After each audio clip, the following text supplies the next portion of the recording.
আল্লাহ রাব্বুল আলামিন বলেন, মুমিন বান্দা কি কেউ যদি ইচ্ছে করে কাউকে হত্যা করে তাহলে তার জায়গা হবে জাহান্নাম, তার আর কোনো শাস্তি নাই, একমাত্র জাহান্নামই হবে তার শাস্তি, চিরকাল জাহান্নামের ভিতরে থাকতে হবে। জোরে বলেন নাউজুবিল্লাহ। ব্যাখ্যা এসেছে, সহজ হিসাবটা হচ্ছে আল্লাহ রাব্বুল আলামিন কিয়ামতের ময়দানে তার কোন বান্দাকে যদি রহমত করতে চান, কোন বান্দার প্রতি যদি দয়া করতে চান, কাউকে যদি ক্ষমা করতে চান, তাহলে আল্লাহ রাব্বুল আলামিন তাকে একটা পর্দার আড়ালে ডেকে নেবেন। একটি পর্দার আড়ালে রেখে নিয়ে আল্লাহ পাক জিজ্ঞেস করবেন, বান্দা তুই কি এই গুনাহগুলি করেছিলি নাকি, এইটা এইসব গুনাহ করেছিস নাকি? আল্লাহ জিজ্ঞেস করবেন বান্দাকে, অবস্থাটা কেমন হবে চিন্তা করেন, বান্দা এইগুলি করেছিস নাকি? বান্দা ভয়তে থরথর করে কাঁপতে থাকবে, কলিজা ভয়তে কাঁপতে থাকবে, অস্থির হয়ে যাবে। সে স্বীকার করবে, রব্বুল আলামিন তুমি যা বলেছো আমি সব অন্যায় আমার দ্বারা হয়েছে, আমি বুঝতে পারি নাই, আমাকে মাফ করে দাও। রব্বুল আলামিন বান্দাকে বলবেন, যা বান্দা, আমি আয় আল্লাহ তোমার জাহান্নামের শাস্তি থেকে তোমার কাছে মাপ চাই। আল্লাহ পাক বলেন, এই জাহান্নামের শাস্তি বড়ই প্রাণান্তকার হবে। আল্লাহ কত বিরাট, সুবহানাল্লাহ। আমার বন্ধুগণ, আল্লাহ পাক বলছেন যে এইভাবে করে আমি চন্দ্র সৃষ্টি করেছি এবং সূর্য সৃষ্টি করেছি। ওয়াজআলা ফীহা সিরাজাম ওয়া কামারাম মুনীরা, সেখানে একটা প্রদীপ আমি জ্বালিয়েছি, সেই প্রদীপটা হচ্ছে সূর্য। এই সূর্যটা হচ্ছে বিশাল, যা পৃথিবী থেকে 9,30,00,000 মাইল দূরে যে সূর্য অবস্থান করছে, এত দূরে থাকা সত্ত্বেও এই সূর্যের দিকে মানুষ খালি চোখে তাকাতে পারে না, এত উত্তপ্ত। সূরা নাবার মধ্যে আল্লাহ বলেছেন এটাকে ওয়াজআলনা সিরাজাম ওয়াহাজা, উত্তপ্ত, অতি উজ্জ্বল, অতি উত্তপ্ত প্রদীপ এই সূর্যটাকে আল্লাহ বলেছেন। তার তাপ এত বেশি যে পৃথিবীর কোন কোন জায়গায় সূর্যের তাপ 140 ডিগ্রি ফারেনহাইট পর্যন্ত উঠে যায়, এত তাপ হয়। এই দুনিয়ার আকাশ খানিকে তারকা প্রদীপ দিয়া সাজায় রেখেছি মনের মতন, দেখো তুমি তাকাইয়া কি সুন্দর করে তারকাগুলি বানিয়ে রাখলাম, তাকিয়ে দেখো। বিজ্ঞানীরা বলেছেন এমন এমন অনেক তারকা আছে যা আমরা চোখে দেখি না, খালি চোখে ধরা পড়ে না। ওই তারকা এত ঊর্ধ্বে, ওই তারকা যেদিন তৈরি করা হয়েছে সেদিন থেকে নিয়ে আজ পর্যন্ত ওই তারকাগুলির আলো পৃথিবীর মাটি স্পর্শ করে নাই, সুবহানাল্লাহ। অথচ আলোর গতি হচ্ছে প্রতি সেকেন্ডে 1,86,000 মাইল। এই এর সেকেন্ড আপনার একে বলা হয় লাইট ইয়ার, আলোকবর্ষ। এই হিসাবে সেকেন্ড, এই হিসাবে মিনিট, এই হিসাবে সপ্তাহ, মাস এবং বর্ষ, এরকম অসংখ্য লাইট ইয়ার আলোকবর্ষ চলে গিয়েছে, আজও পর্যন্ত সেই তারকার আলো পৃথিবীর মাটি স্পর্শ করে নাই। তাহলে সেই তারকা কোথায়? সুবহানাল্লাহ। যারা একটু আল্লাহরে গাইল দিতে পারে, একটু আল্লাহ এবং ইসলামকে অস্বীকার করতে পারে, তারা আবার হিরো হয়ে যায়। দেখছেন না অবস্থা? হিরো হয়ে যায়। ওরা বলে আল্লাহ নাই, আকাশ থেকে বলে যে মহাকাশ, আসলে তো মহাকাশ না, ওটা অনেক দূরে, তাই নীলা নীলা দেখা যায়, অন্ধকার অন্ধকার, ওরকম নীল রঙের দেখা যায়, আসলে আকাশ বলতেও কিছু নাই। এরপরে ইউরি গ্যাগারিন, যিনি প্রথম মহাশূন্য পরিভ্রমণ করেছিলেন, তিনি মহাশূন্য পরিভ্রমণ করে ফিরে এসে বলেছিলেন, মহাশূন্য পরিভ্রমণ করে ফিরে এলাম। মুসলমানেরা যাকে আল্লাহ বলে, খ্রিস্টানেরা যাকে গড বলে, আল্লাহ আর খ্রিস্টান সেই গডের অস্তিত্ব লক্ষ লক্ষ মাইলের কোথাও দেখি নাই, পাই নাই। আমি বলি, বেকুব, আল্লাহরে তুমি দেখবা, তুমি তো তোমার নিজের শরীরও দেখো না। তোমার মাথাটার পেছনটা দেখতে কেমন, তোমার পিঠটা দেখতে কেমন, তোমার বডির একদম পেছনের অংশটা দেখতে কেমন, তা কি জিন্দিগিতে আয়না ছাড়া দেখতে পেরেছো কোনোদিন? নিজের শরীরই দেখতে পাও না, আর শরীরের স্রষ্টা মহান আল্লাহকে দেখতে চাও, দারুণ দুঃসাহস পোষণ করতেছ। আল্লাহ পাকের ওই মহান সৃষ্টি, এই বিশাল সৃষ্টির তুলনায় আমাদের অবস্থান কোথায়? আমাদের অবস্থান হচ্ছে মহাসমুদ্রের ভিতরে কাগজ দিয়া নৌকা বানায়া যদি ছেড়ে দেওয়া যায়। আয় আল্লাহ পাক, তুমি কোনো কিছু খেল তামাশার বিষয়বস্তু করে তৈরি করো নাই, অতএব জাহান্নামের শাস্তি থেকে তুমি আমাকে রক্ষা করো। আল্লাহর নবী বলেছেন, আল্লাহর সৃষ্টি নৈপুণ্যতা সম্পর্কে যদি কোনো বান্দা 1 ঘন্টা চিন্তা করে, 1 ঘন্টা যদি গবেষণা করে, চিন্তা করে, রব্বুল আলামিন তার আমলনামায় 60 বছরের নফল ইবাদতের সওয়াব লিখে দেন। জোরে বলেন সুবহানাল্লাহ। আমার জমিনের উপরে অহংকারের পদবরে হেঁটো না, আমার জমিনের উপরে অহংকার করে জমিনের উপরে হেঁটো না। তুমি জমিনের উপরে অহংকার করে হেঁটে পদাঘাত দিয়ে আমার এই জমিনকে ফাটায় দিতে পারবে না। আর তুমি লাভ দিয়ে আমার আকাশে, আমার পাহাড়ের উচ্চতাও তুমি ছাড়িয়ে যেতে পারবে না। অহংকার করে কেউ কি পায়ের আঘাত দিয়ে জমিনটাকে ফাটায় দিতে পারে? কি বলেন, পারবে? আর অহংকার করে লাভ দিয়ে পাহাড়ের উচ্চতাও কি কেউ ছাড়িয়ে দিতে পারবে? পারবে না। সুতরাং অহংকার, মোমেন ব্যক্তি যারা, তারা অহংকার করতে পারে না। অহংকার মোমেনের স্বভাব নয়। অহংকার করতে পারে কেবলমাত্র আল্লাহ রাব্বুল আলামিন। অহংকার হচ্ছে আল্লাহ পাকের ইজাত। অহংকার কে করতে পারেন? আল্লাহ পাক করতে পারেন। মানুষের অহংকার শোভা পায় না। মানুষ, তোমার আবার অহংকার কিসের? 1 ফোঁটা নাপাক পানি দিয়ে যার জন্মের উৎস, এমন নাপাক পানি যা শরীর থেকে নির্গত হলে পরে গোসল করা ফরজ হয়ে যায়, এমন 1 ফোঁটা নাপাক পানি যার জন্মের উৎস, তার অহংকার কিসের? অহংকার করবেন আল্লাহ রাব্বুল আলামিন। হাদিসে কুদসির ভিতরে এসেছে, আল্লাহ পাক বলেছেন, যে ব্যক্তি অহংকার করে সেজন্য আমার চাদর নিয়ে টানাটানি করে। জোরে কর নাউযুবিল্লাহি মিন যালিক। আমি গত 4 দিন আপনাদের সামনে কোন সূরা আলোচনা করেছি? সূরা ফুরকান। আমি সূরাটিকে শেষ করতে পারবো না, মানে মাঝখান থেকে আলোচনা করতে পারবো না, যেহেতু সময় নেই, আজকেই তো শেষ হয়ে যাবে। সেই জন্য আমি বেছে নিয়েছি সূরা ফুরকানের শেষ রুকুটি আপনাদের সামনে আজকে আলোচনা করব, যেখানে আল্লাহ রাব্বুল আলামিনের খাঁটি বান্দা তৈরি করার পরিকল্পনা আল্লাহ দিয়েছেন। খাঁটি বান্দা হওয়ার জন্য আল্লাহ পাক একটা ফর্মুলা বলেছেন। সেই ফর্মুলাটা আজকে আমরা এখানে আলোচনা করব। এই ফর্মুলা দিয়েই জনাবে মুহাম্মদ রাসূলুল্লাহ সাল্লাল্লাহু আলাইহি ওয়াসাল্লাম একটি সুন্দর সমাজ সৃষ্টি করেছিলেন। একটি আর্থসামাজিক সুন্দর সমাজ বিনির্মাণে যে ধরনের লোক তৈরি করা দরকার ছিল, এই কোরআনে কারীমের মাধ্যমেই রাসূল পাক সে ধরনের লোক তৈরি করেছিলেন। অতীব বরকতশালী সেই মহান সত্তা, যিনি আকাশ সমূহকে বুর্জ সমূহ দিয়ে যিনি সংস্থাপন করেছেন, বুর্জ স্থাপন করেছেন, এবং তাতে একটি প্রদীপ স্থাপন করেছেন, আর আলোকমণ্ডিত এক উজ্জ্বল চাঁদ স্থাপন করেছেন। ওয়াহুয়াল্লাযী জাআলাল লাইলা ওয়ান নাহারা খিলফা। আর তিনি রাত এবং দিনকে পরস্পরের স্থলাভিষিক্ত বানিয়েছেন। লিমান আরাদা আইয়াযাক্কারা আও আরাদা শুকুরা। তাদের জন্য যারা এর থেকে উপদেশ অর্জন করতে চায়, জ্ঞান লাভ করতে চায় এবং শুকর আদায় করতে চায়। শুকর আদায়কারীর জন্য, জ্ঞান অন্বেষণকারীদের জন্য আল্লাহ পাক এগুলি করেছেন। এখানে বুর্জ শব্দের অর্থ হচ্ছে প্রাসাদ বা সুদৃঢ় স্থাপত্য। প্রাচীন খগোল বিজ্ঞানে বুর্জ বলা হতো সেই 12টি কক্ষপথকে। কোন কোন মুফাসসির এই বুর্জকে বলেছেন গ্রহকে বুর্জ হিসাবে তারা ব্যাখ্যা করেছেন।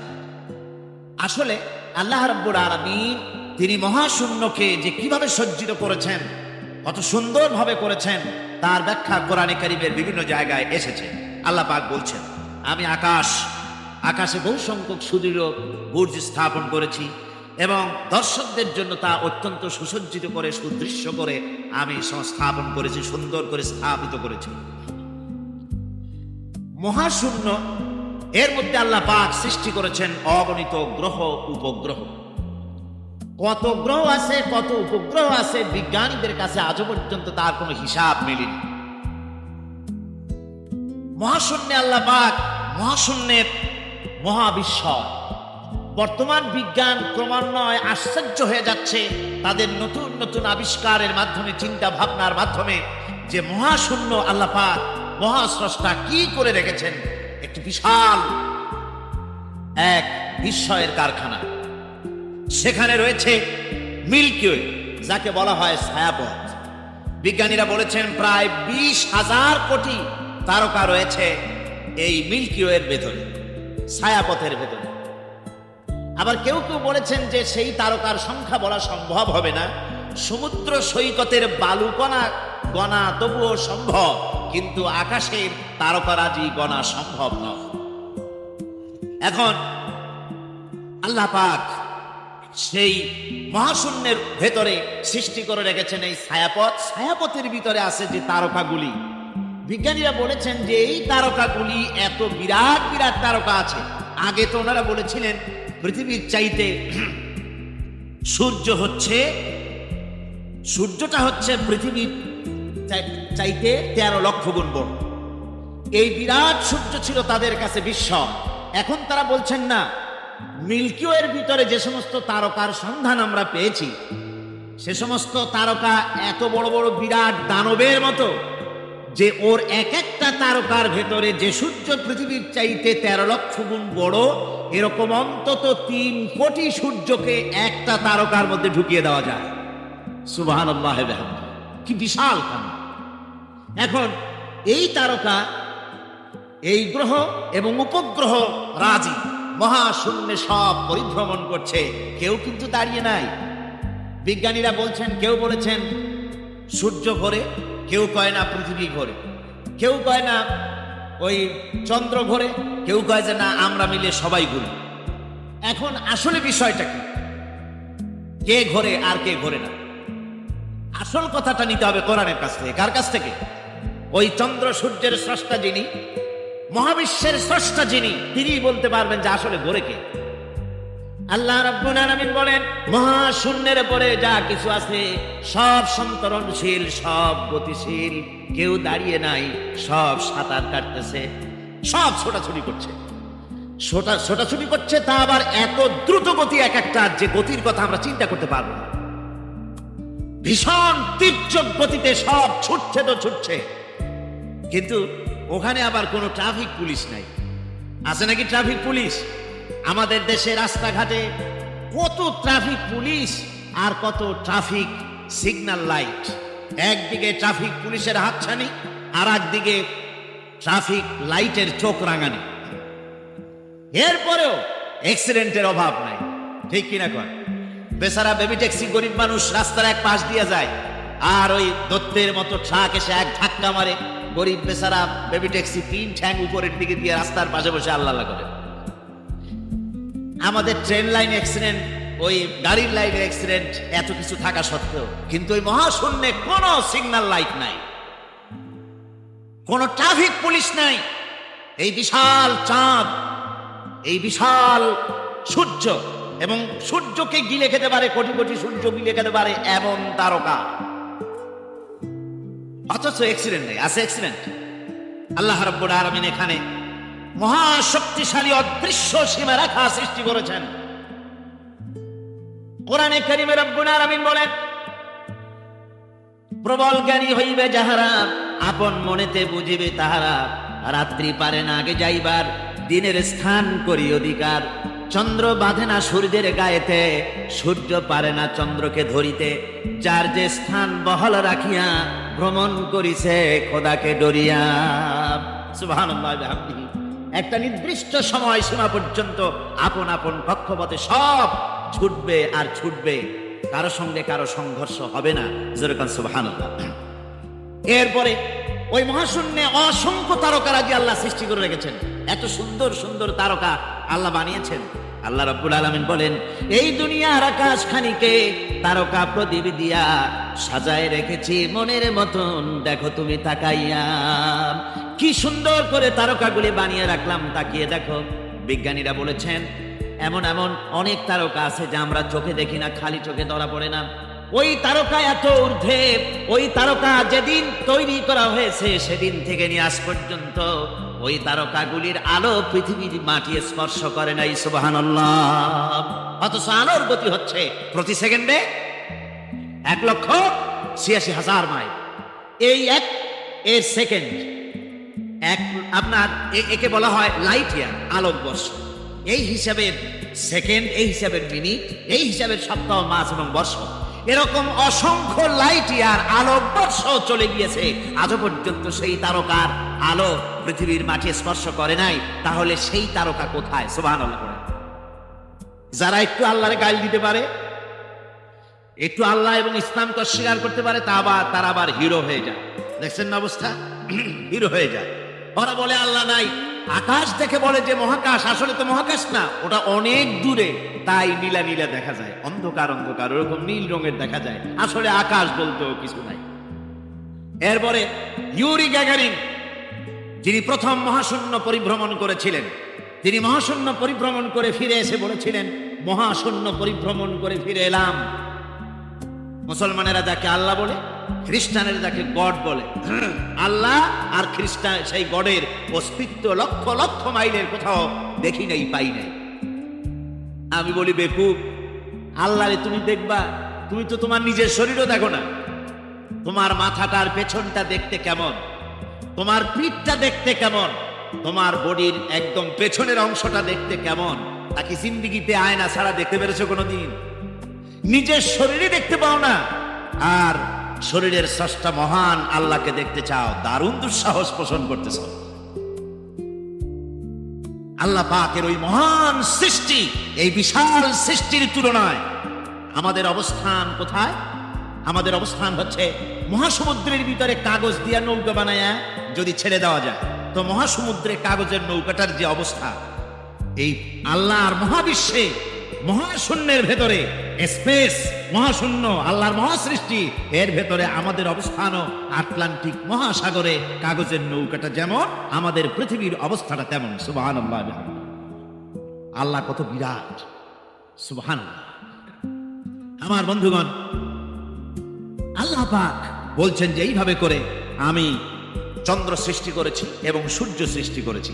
ওয়াজআলা ফিহা সিরাজা ওয়া কামারাম মুনীরা, সেখানে একটা প্রদীপ আমি জ্বালিয়েছি, সেই প্রদীপটা হচ্ছে সূর্য।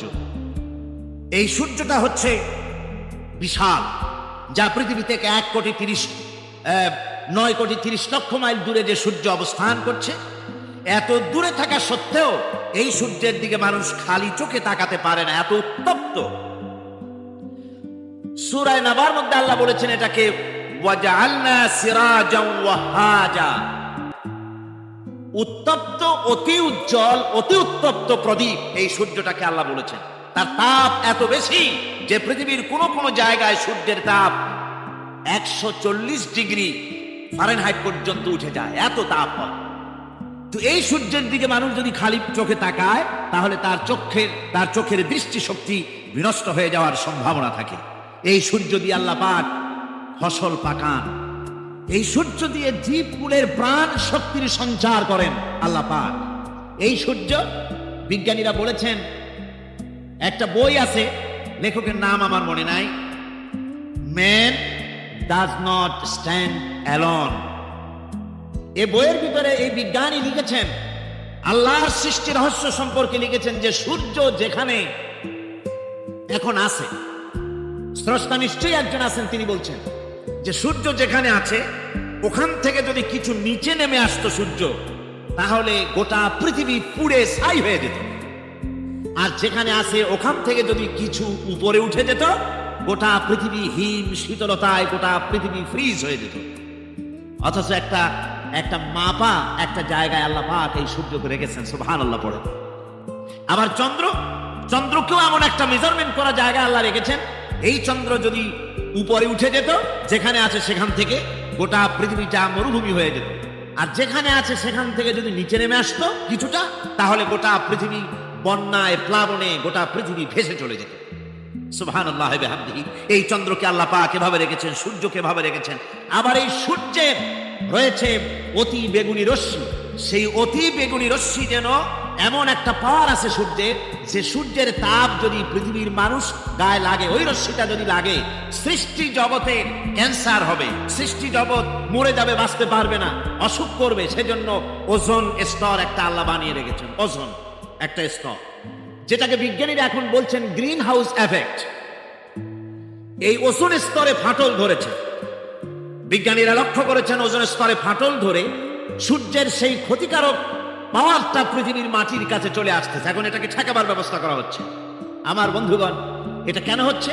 আল্লাহ রাব্বুল আলামিন বলেন, তোমাদের উপরে যত বিপদ আসে, মুসিবত আসে, সব তোমাদের হাতের কামাই করা, দুই হাতের কামাই করা, দু হাত দিয়ে যা কামাই করেছো তার ফল তোমাদের পেতে হচ্ছে। গ্রিন হাউস এফেক্ট কেন হলো? কারণ হচ্ছে আমাদের গাড়ি থেকে যে কার্বন ডাই অক্সাইড আলো ধোঁয়া আমরা বের করি, আমাদের মিল কলকারখানা থেকে যে চিমনি থেকে আলো ধোঁয়া বের হয়, এগুলিকে শোষণ করার জন্য, এগুলিকে নষ্ট করার জন্য হলো গাছ। গাছ হলে মানুষের বন্ধু। আমরা জনমের মতো গাছ কাটি, লাগাই না। এভাবে করে প্রকৃতির ভারসাম্য আমরা নষ্ট করেছি। আমরা প্রকৃতির ভারসাম্য নষ্ট করবার জন্য ইচ্ছে করে দেশের পাহাড়গুলিকে ধ্বংস করছি, অথচ আল্লাহ পাক বলেছেন এই পাহাড় পৃথিবীর ভারসাম্য রক্ষার জন্য, প্রকৃতির ভারসাম্যকে রক্ষা করার জন্য আমি পাহাড় সৃষ্টি করেছি। জোরে বলেন সুবহানাল্লাহ। মানুষ এভাবে নিজের সর্বনাশ নিজেই করতেছে। আল্লাহ পাক বলছেন এভাবে করে আমি সব কিছুকে একটা সুন্দর পদ্ধতি দিয়ে সৃষ্টি করেছি। আর ওই যে আলোকমণ্ডিত চাঁদ, ওই চাঁদ সম্পর্কে প্রশ্ন তুলেছে কাফেরেরা, যে চাঁদটা কি? আল্লাহ রাব্বুল আলামিন বলেন, নবী আপনাকেই প্রশ্ন করা হয় চাঁদের ক্রমবর্ধমান এবং ক্রমহ্রাস সম্পর্কে, যেটা কি আপনি তাদেরকে বলে দেন আমি এই চাঁদকে একটা প্রাকৃতিক ক্যালেন্ডার বানায়া, চিরস্থায়ী ক্যালেন্ডার বানিয়ে তাম পৃথিবীর মানুষের জন্য আকাশে ঝুলায় রেখেছি, মহাশূন্যে টানায় রেখেছি, যেন প্রতিদিন রাত্রি বেলায়, দিনের বেলায়, রাতের বেলায় তারা দিন রাত মাস বছর গণনা করতে পারে। এই জন্য বিনা পয়সার একটা ক্যালেন্ডার আমি ঝুলায় রাখছি। ধরে বলেন সুবহানাল্লাহ। এমনি করে চাঁদ এবং সূর্যকে আমি সৃষ্টি করে দিয়েছি। আল্লাহ পাক বলেন আর আমি দিন এবং রাতকে একে পরস্পরের স্থলাভিষিক্ত বানিয়েছি, যারা শুকর আদায় করবে আর যারা এর দ্বারা জ্ঞান অর্জন করবে তাদের জন্য। অর্থাৎ তারা এগুলি দেখে মনে করবে যে এগুলি খালি খালি না। এই যে রাত আসতেছে, দিন আসতেছে, দিন এবং রাত্রের এই যে পরিবর্তনটা, এর মধ্যে রয়েছে নিদর্শন। সূরা আলে ইমরানের মধ্যে আল্লাহ পাক বলেন, যারা নিশ্চয়ই আমার এই সৃষ্টি রহস্য সম্পর্কে, দিন এবং রাতের পরিবর্তনের ব্যাপারে যারা চিন্তা করে, গবেষণা করে, তাদের জন্য আমি অনেক কিছু চিন্তার বিষয়ের মধ্যে রেখে দিয়েছি। তারা এসব আমার সৃষ্টি নৈপুণ্যতা দেখে তারপরে তারা হতবাক, বিস্ময় বিমুখ হয়ে তারা বলে, তারা বসা অবস্থায়, দাঁড়ানো অবস্থায় আমার প্রশংসা করে আর বলে, আয় আল্লাহ পাক, তুমি কোনো কিছু খেল তামাশার বিষয়বস্তু করে তৈরি করো নাই, অতএব জাহান্নামের শাস্তি থেকে তুমি আমাকে রক্ষা করো।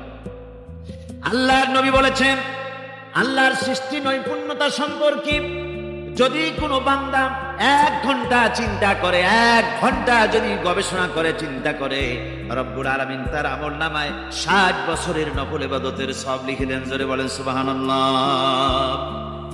আল্লাহ পাক এই সমস্ত কথা বলে এখন ওই ফর্মুলা বলতেছেন যে আসলে আমার বান্দা হওয়ার জন্য, খাঁটি বান্দা হওয়ার জন্য তার কয়েকটি বৈশিষ্ট্য থাকতে হবে। আল্লাহ পাক এখানে 8টি বৈশিষ্ট্য বর্ণনা করেছেন। আল্লাহর খাঁটি বান্দা হওয়ার জন্য বৈশিষ্ট্য কয়টা লাগবে? 8টি। বেহেশত কয়টা? বেহেশত কয়টি? আল্লাহ পাক বৈশিষ্ট্য বানিয়েছেন 8টি। এখানে 8টি বৈশিষ্ট্যের কথা বলা হয়েছে। মহান আল্লাহ রাব্বুল আলামিন বলেন, রহমানের খাঁটি বান্দা তারা, রহমানের আসল বান্দা তারা, যারা নাকি জমিনের উপর থেকে যখন হাঁটে খুব বিনয় বিনম্রতার সাথে তারা চলে। ওয়াইদা খাতাবাহুমুল জাহিলুন, আর যখন জাহিলরা তাদের সঙ্গে কথাবার্তা বলতে আসে তখন তারা তাদেরকে বলে তোমাদের প্রতি সালাম, এই বলে তারা চলে যায়। অর্থাৎ এই 8টি বৈশিষ্ট্যের প্রথম বৈশিষ্ট্য ধরা হয়েছে চালচলনকে। ইমানদার খাঁটি বান্দা যারা, তাদের চালচলন সম্পর্কেই প্রথম বৈশিষ্ট্য ধরা হয়েছে। তার মানে হচ্ছে নির্লজ্জ, স্বৈরাচার, মাস্তান, গুন্ডা, বদমাশ, অত্যাচারী, এদের চালচলন এক ধরনের। আবার অন্যদিকে ব্যক্তিত্ব সম্পন্ন, মর্যাদাবান, এরপরে শিক্ষিত, ভদ্র, মার্জিত, তাদের চালচলন ভিন্ন ধরনের। এই 2 শ্রেণীর চালচলন কি একরকম হয় নাকি? একরকম হয় না। তার কারণ হচ্ছে ব্যক্তির চালচলনের মাঝেই তার অবস্থাটা বোঝা যায় যে আসলে লোকটি কেমন। আল্লাহ রাব্বুল আলামিন এই কথার দ্বারা এটা প্রমাণ করতে চান যে মোমেন বান্দা যারা হবে, আল্লাহর খাঁটি বান্দা যারা হবে, তাদের পরিচয় দেওয়া লাগবে না। তাদের চালচলন দেখে, তাদের হাঁটা দেখে, তাদের চলা দেখে, তাদের বলা দেখে, তাদের আচরণ দেখে লোকেরা বুঝতে পারবে যে ইনি হচ্ছেন আল্লাহর একজন খাঁটি বান্দা, একজন মোমেন ব্যক্তি। এ কথা বুঝতে পারবে। আর সে ব্যক্তি জমিনের উপরে চলবে খুবই বিনম্র ভাবে। কোরআনে কারিমে অন্য জায়গায় আল্লাহ রাব্বুল আলামিন বলেছেন, আমার জমিনের উপরে অহংকারের পদবরে হেঁটো না, আমার জমিনের উপরে অহংকার করে জমিনের উপরে হেঁটো না। তুমি জমিনের উপরে অহংকার করে হেঁটে পদাঘাত দিয়ে আমার এই জমিনকে ফাটায় দিতে পারবে না, আর তুমি লাফ দিয়ে আমার আকাশে আমার পাহাড়ের উচ্চতাও তুমি ছাড়িয়ে যেতে পারবে না। অহংকার করে কেউ কি পায়ের আঘাত দিয়ে জমিনটাকে ফাটায় দিতে পারে? কি বলেন, পারবে? আর অহংকার করে লাফ দিয়ে পাহাড়ের উচ্চতাও কি কেউ ছাড়িয়ে দিতে পারবে? পারবে না। সুতরাং অহংকার, মোমেন ব্যক্তি যারা, তারা অহংকার করতে পারে না। অহংকার মোমেনের স্বভাব নয়। অহংকার করতে পারে কেবলমাত্র আল্লাহ রাব্বুল আলামিন। অহংকার হচ্ছে আল্লাহ পাকের ইজাত। অহংকার কে করতে পারেন? আল্লাহ পাক করতে পারেন। মানুষের অহংকার শোভা পায় না। মানুষ, তোমার আবার অহংকার কিসের? এক ফোঁটা নাপাক পানি দিয়ে যার জন্মের উৎস, এমন নাপাক পানি যা শরীর থেকে নির্গত হলে পরে গোসল করা ফরজ হয়ে যায়, এমন এক ফোঁটা নাপাক পানি যার জন্মের উৎস, তার অহংকার কিসের? অহংকার করবেন আল্লাহ রাব্বুল আলামিন। হাদিসে কুদসির ভিতরে এসেছে, আল্লাহ পাক বলেছেন, যে ব্যক্তি অহংকার করে সেজন্য আমার চাদর নিয়ে টানাটানি করে। জোরে কোন নাউযুবিল্লাহি মিন যালিক। সুতরাং মুমিন বান্দা যিনি হবেন, আল্লাহর খাঁটি বান্দা, রহমানের খাঁটি বান্দা, সে ব্যক্তি কখনো জমিনের উপর অহংকারের সাথে চলাফেরা করবে না, বরং তার চাল চলন হবে অত্যন্ত বিনম্র। আর কি? আর হলো জাহিলদের সঙ্গে সে কোনো বিতর্কে লিপ্ত হবে না। জাহিলরা গালাগালি দেবে, গালাগালির জবাবে সে গালাগালি দেবে না। জাহিলরা অত্যাচার করবে, অত্যাচারের জবাবে সে অত্যাচার করবে না, বরং তাদেরকে দেখলে, তারা অত্যাচার করতে আসলে, তারা গালাগালি দিলে তাদের জবাবে ইতফা বিল্লাতি হি আহসান, তাদের জবাবে তাদেরকে সালাম দিয়ে সেখান থেকে তারা কেটে পড়বে। সূরা কাসাসের অন্য জায়গায় আল্লাহ রাব্বুল আলামিন একথা আবার এভাবে বলতেছেন। আল্লাহ পাক বলছেন যে যখন মুমিনেরা পরস্পরে মুমিনদের সাথে জাহিলদের যখন দেখা সাক্ষাৎ হয়ে যায়, যখন ঝগড়ায় লিপ্ত হতে চায়, তখন মুমিনেরা, যারা মুমিন বান্দা, আল্লাহর খাঁটি বান্দা, তারা বলবে যে তোমাদের আমলের প্রতিফল তোমরা পাবা, আমাদের কৃতকর্মের ফল আমরা পাবো। সুতরাং তোমাদের প্রতি সালাম, তোমাদের সাথে আমাদের কোনো সম্পর্ক নাই। ঝগড়াঝাটি না করে তারা ফিরে আসবে। আল্লাহ পাকের পরে বলেন, রহমানের খাঁটি বান্দা তারাই আরেকটি বৈশিষ্ট্য, তাদের এই 2 নম্বরের বৈশিষ্ট্য বার বলা হচ্ছে রহমানের, আল্লাহর খাঁটি বান্দার 2 নম্বরের বৈশিষ্ট্য যেটা, সেটা হচ্ছে এই যে তারা রাত কাটায় তার রবের হুজুরে, আল্লাহর দরবারে সেজদা দিয়ে দাঁড়িয়ে থেকে কান্দাকাটি করে তারা রাত গুজরান করে। জোরে বলেন সুবহানাল্লাহ। আর এর বিপরীত যারা, তারা রাত কাটায়, রাতের বেলা মদ, জুয়া, সিনেমা, গান বাজনা, অশ্লীলতা, নাটক, হাবিজাবি, গল্প গুজব করে তারা তাদের রাত কাটায়। আর যারা মুমিন বান্দা, আল্লাহর বান্দা, যারা খাঁটি বান্দা, তারা এই রাত তারা আল্লাহর ইবাদতের ভিতর থেকে কান্দাকাটির মধ্য দিয়ে দাঁড়িয়ে দাঁড়িয়ে অথবা সেজদার ভিতরে তারা তাদের রাত কাটিয়ে দেয়। কোরআনে কারীমে আল্লাহ রাব্বুল আলামিন একথা এভাবে বলেছেন, আমার মুমিন বান্দারা তাদের পার্শ্বদেশ এবং পৃষ্ঠদেশ বিছানার উপরে বেশি রাত থাকে না। তারা তাদের রবের প্রতি, রবের ভয়, আল্লাহর ভয়, আশা পোষণ করে, আর তার আল্লাহকে ভয় করে তারা বিছান থেকে নিজের পিঠকে আলাদা করে নিয়ে তারা রাতের বেলায় আমার কাছে কান্দে, আমার কাছে দোয়া করে, তারা কান্দে, ইবাদত করে। সূরা যারিয়াতের ভিতরে রব্বুল আলামিন বলতেছেন, আমার এই মুমিন বান্দাগুলি, আমার খাঁটি বান্দা যারা, তারা সারা রাত ঘুমায় না, রাতের একটা অংশ মাত্র তারা ঘুমায়, সারা রাত ঘুমায় না, একটা অংশ তারা ঘুমায়, আর বাকি অংশটুকুন শেষ রাত্রে তারা ওঠে আর আমার দরবারে তারা কান্দে, মাপ চায় আর কাঁদতে থাকে, চোখের পানি ফেলতে থাকে। আল্লাহ রাব্বুল আলামিন শেষ রাত্রে প্রথম আকাশে আছেন।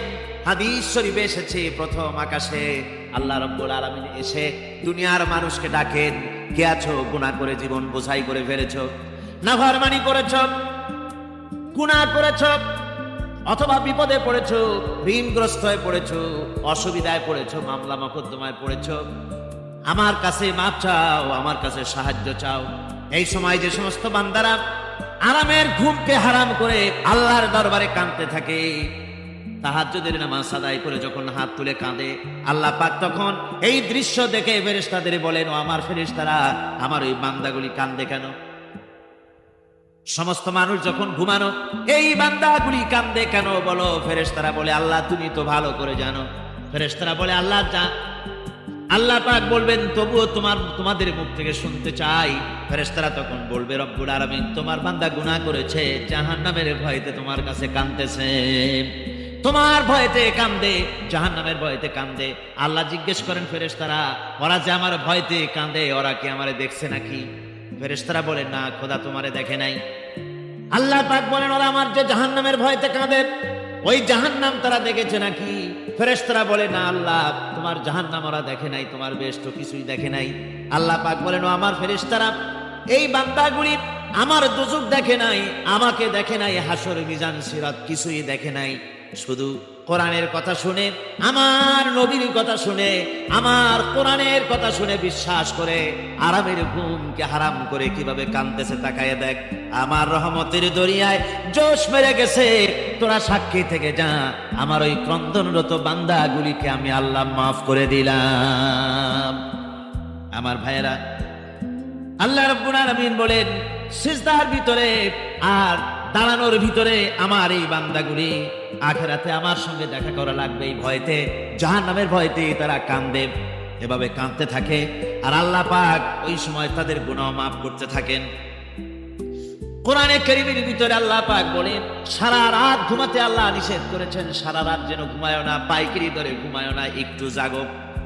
সকাল এবং সন্ধ্যায় তোমার প্রভুর তোমার রবের জিকির করো, স্মরণ করো। তোমার রাতের বেলায় রাতের একটা অংশ সিজদায় অবনত হও, আর রাতের দীর্ঘ সময় ঘুমায় থেকো না, হয় একটা লম্বা সময় ঘুমাও কিন্তু একটা অংশ রাখো যে সময় তুমি আমার দরবারে সিজদায় পড়ে যাবে, কাঁদবে।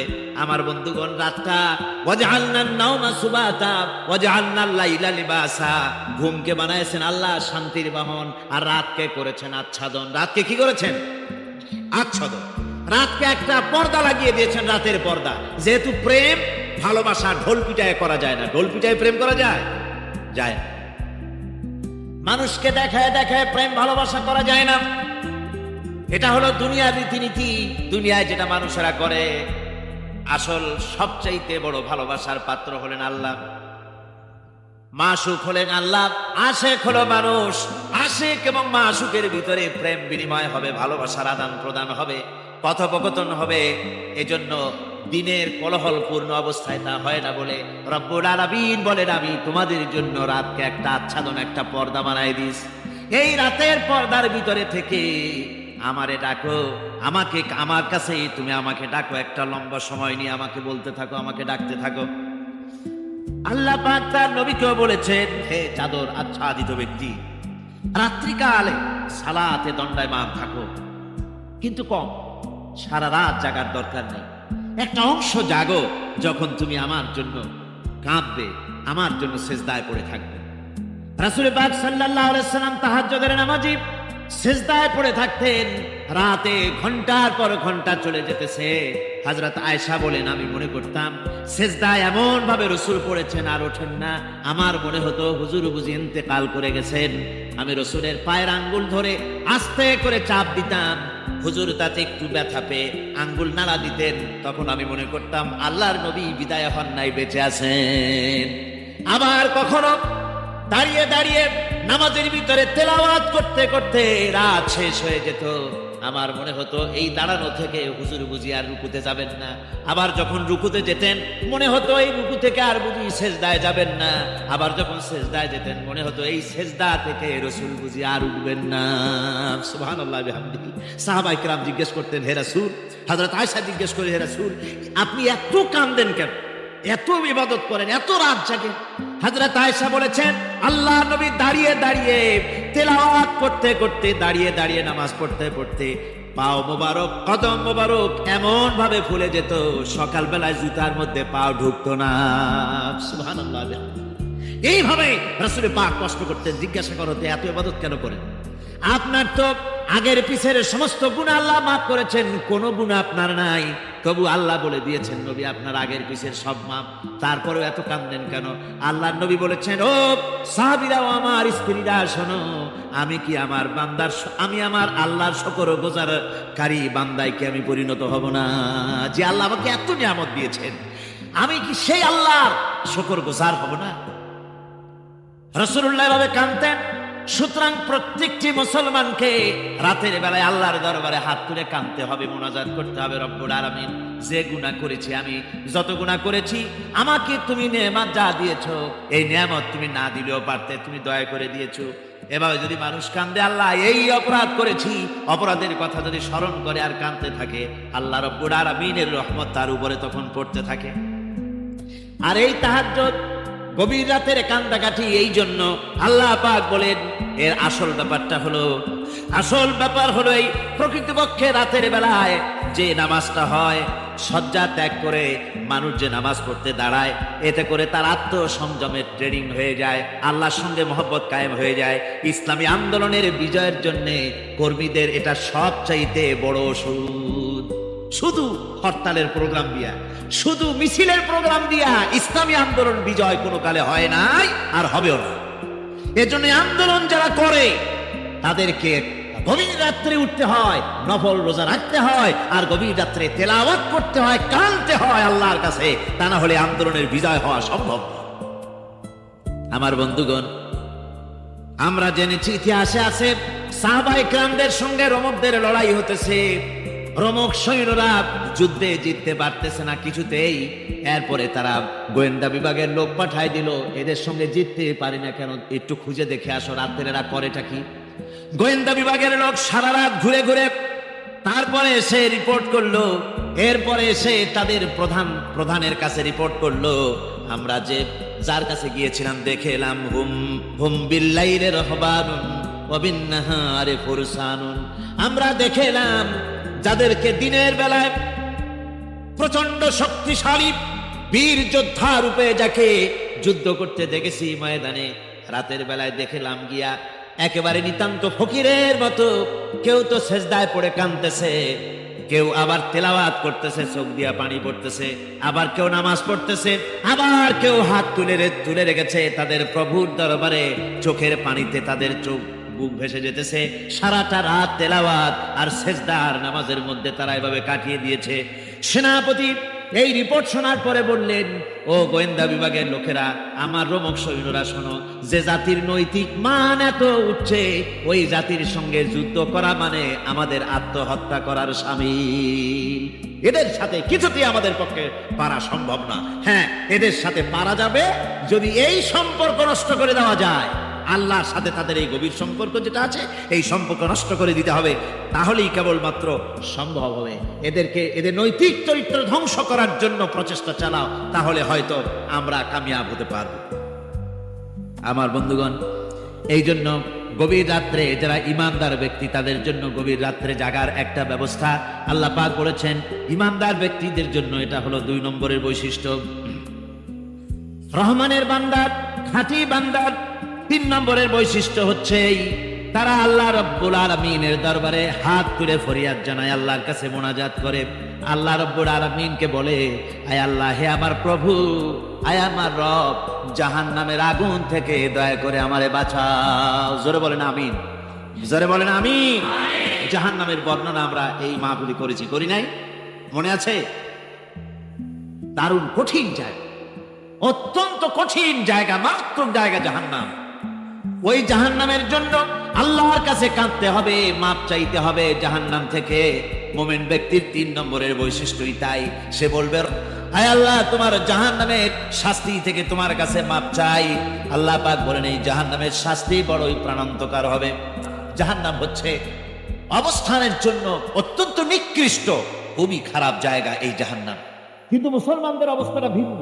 মুসলমানেরা নেক আমল করে, ইবাদত বন্দি করে, তা সত্ত্বেও তার কলিজা কাঁপতে থাকে। সুবহানাল্লাহ, তার কলিজা কাঁপতে থাকে যে আমি যে ইবাদত করছি, এই ইবাদত আল্লাহর দরবারে মঞ্জুর হচ্ছে কিনা।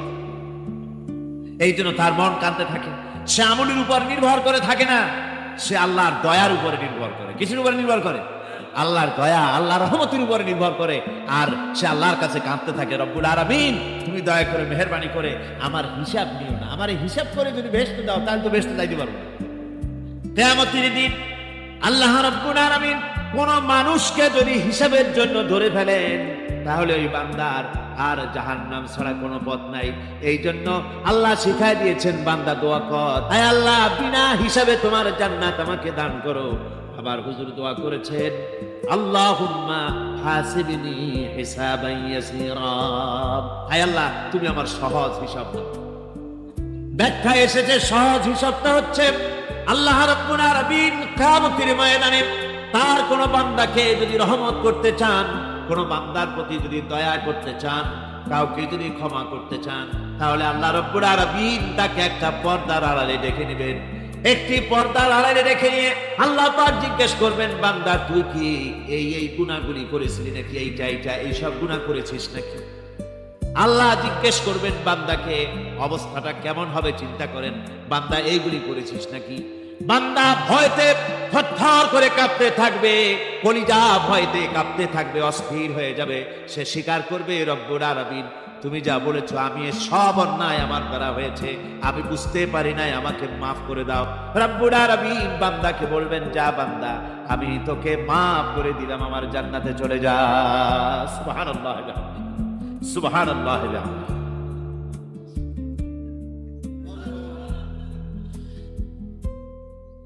সুতরাং জাহান্নামের শাস্তি থেকে সব সময়ের জন্য আল্লাহর কাছে মাফ চাইতে হবে। রহমানের প্রকৃত খাঁটি বান্দা তারা, যারা নাকি যখন খরচ করে খরচের সময় বেহুদা খরচ করে না, আবার খরচের ভিতরে কার্পণ্যতাও তারা করে না। ওয়া কানা বাইনা যালিকা কাওয়ামা, এই দুইয়ের মাঝে তারা ভারসাম্য রক্ষা করে, মধ্যম নীতি অবলম্বন করে চলে। তার মানে হলো পয়সা আছে বলি এই পয়সা দিয়ে তারা মদ খায় না, জুয়া খেলে না, বিনা বাজার ইত্যাদি শয়তানি বদমাশি সিনেমা হল ইত্যাদি বানায়া পাপের বোঝা বাড়ায় না। তারা অতিরিক্ত কোনো খরচ করে না, আবার অর্থ পূজারী ব্যক্তির মতো কার্পণ্যতাও তারা করে না। দুইয়ের মাঝে তারা ভারসাম্য রক্ষা করে। এক শ্রেণীর লোক আছে মাল শুধু জমায়, খরচ টরচ করে না। কোরআন শরীফে বলা হয়েছে, আল্লাযী জামা মালান ওয়া আদ্দানা, মাল জমা করে আর গুনতে থাকে, মাঝে মধ্যে আবার টেলিফোন করে, হ্যালো সোনালী ব্যাংকের ম্যানেজার সাহেব নাকি? বলে হ্যাঁ, দেখুন তো আমার আমলনামাটায় কত আছে এখন। হিসাব টিসাব করে আর তাড়াতাড়ি, এখন তো আর আমলনামা দেখতে সময় লাগে না, তাড়াতাড়ি দেখা যায়। আগে যেমন ব্যাংকে গিয়ে যদি জানতে কেউ চাইতো যে আমার ডেবিট কত, ক্রেডিট কত, ব্যালেন্স কত ইত্যাদি জানতে চাইলে তাকে একেবারে সেই লেজার খোলা লাগে, বিরাট বিরাট বই, বড় বড় কিতাব যা গরুর গাড়ি দিয়ে টানা লাগে, এত বিশাল বিশাল বই ছিল। এখন সেগুলি সংক্ষিপ্ত হয়ে একেবারে কম্পিউটারের মধ্যে ঢুকানো হয়েছে। কম্পিউটারের ভেতরে রয়েছে একটা ছোট্ট যন্ত্র যার নাম হলো মাইক্রোচিপস, একেবারে এতটুকু ছোট্ট মাইক্রোচিপস। এই মাইক্রোচিপসের ভেতরে হাজার হাজার ক্লায়েন্টসদের ডেবিট ক্রেডিট, তাদের ট্রানজেকশন, তাদের ব্যালেন্স সব কিছু রয়ে গেছে। আপনি যখনই জিজ্ঞেস করবেন সে বাটন একটা দাবালো আর সাথে সাথে স্ক্রিনে এসে গেল আপনার নাম কি, বাপের নাম কি, দাদার নাম কি, কত টাকা জমা করছিলেন, কোন কোন তারিখে উঠাইছেন, হাতে কত, নিচেন কত, 14 গোষ্ঠীর ইতিহাস একটা চাপে চলে আসে। তো আমি মানুষকে এভাবে বলি যে এই বুদ্ধিটা যিনি দিলেন, লোকেরা বলে তো কয় যে কিয়ামতের দিন আল্লাহ নাকি আমলনামা দিবে মানুষের সামনে হাজির করিয়া, ইমানদারের সামনের থেকে ডান হাতে, বেঈমানের পিছন থেকে কোন হাতে, বাঁ হাতে। এখন ওই আমলনামা সারা জীবনে যত কথা বলছি, যত কাজ করছি সব তাতে লেখা থাকবে। তাহলে সেটা তো একটা বিশাল একটা বই হবে, তো আমরা হাতে করে ধরবই বা কেমনে, আর ওটা হবেই বা কেমনে, আর ওটা পড়বই বা কেমনে। এখন তো বুঝতে সহজ হয়েছে কেমনে পড়বেন। মানুষের মাথায় যদি এই বুদ্ধি আসে, একটা ছোট্ট মাইক্রোচিপসের ভেতরে যদি হাজার হাজার ক্লায়েন্টসদের কোটি কোটি শত শত সহস্র কোটি একটা মাইক্রোচিপসের ভিতরে ঢুকানো যায়, তাহলে এই বুদ্ধি যিনি দিলেন তিনি বুঝি এর চাইতেও ছোট্ট বইয়ের মধ্যে আপনারা আমলনামা উঠাইতে পারবেন না নাকি? যারা বলেন পারবে কিনা? নিশ্চয়ই পারবেন, হাজার বার।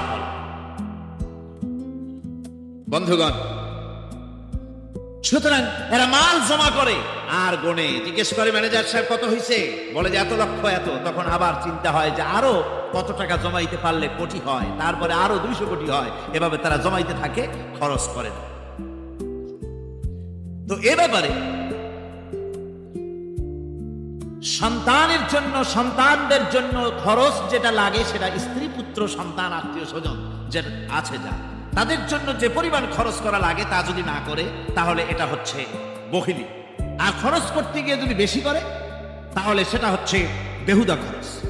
এখন এই বেহুদা খরচ থেকে আমাদেরকে বাঁচতে বলা হয়েছে। বিষয়টা হচ্ছে নিজের আত্মীয় স্বজন সন্তান সন্ততির জন্য খরচ করতে হবে যা লাগে তাই। আর আল্লাহর রাস্তায় যখন দেওয়ার কথা আসে তখন প্রাণ খুলে দান করতে হবে। দেখেন লোকেরা যখন আল্লাহর রাস্তায় দান করতে বলা হয় পকেটের মধ্যে হাত দিয়ে তারপর আঙ্গুল অনেক সময় কষাকষি করে। একজনে জিজ্ঞেস করলাম, মিয়া পয়সা দিবাতে এত পকেটে হাত রাখিয়া বাইরে করো না মোটে? কয় যে বসে দেখতেছি শিখি না 10 পাই। তাহলে এইভাবে আল্লাহর রাস্তায় দেওয়ার সময় এই যে কার্পণ্যতা, এই কার্পণ্যতা মানুষকে তাকে শেষ করে দেয়, তার ঈমানকে নষ্ট করে দেয়। আর পয়সা আছে বলে বেশি খরচ করতে হবে, যেমন বিবাহে লোকেরা খরচ করে আমাদের দেশে। কোরবানি করতে গিয়ে খরচ করে।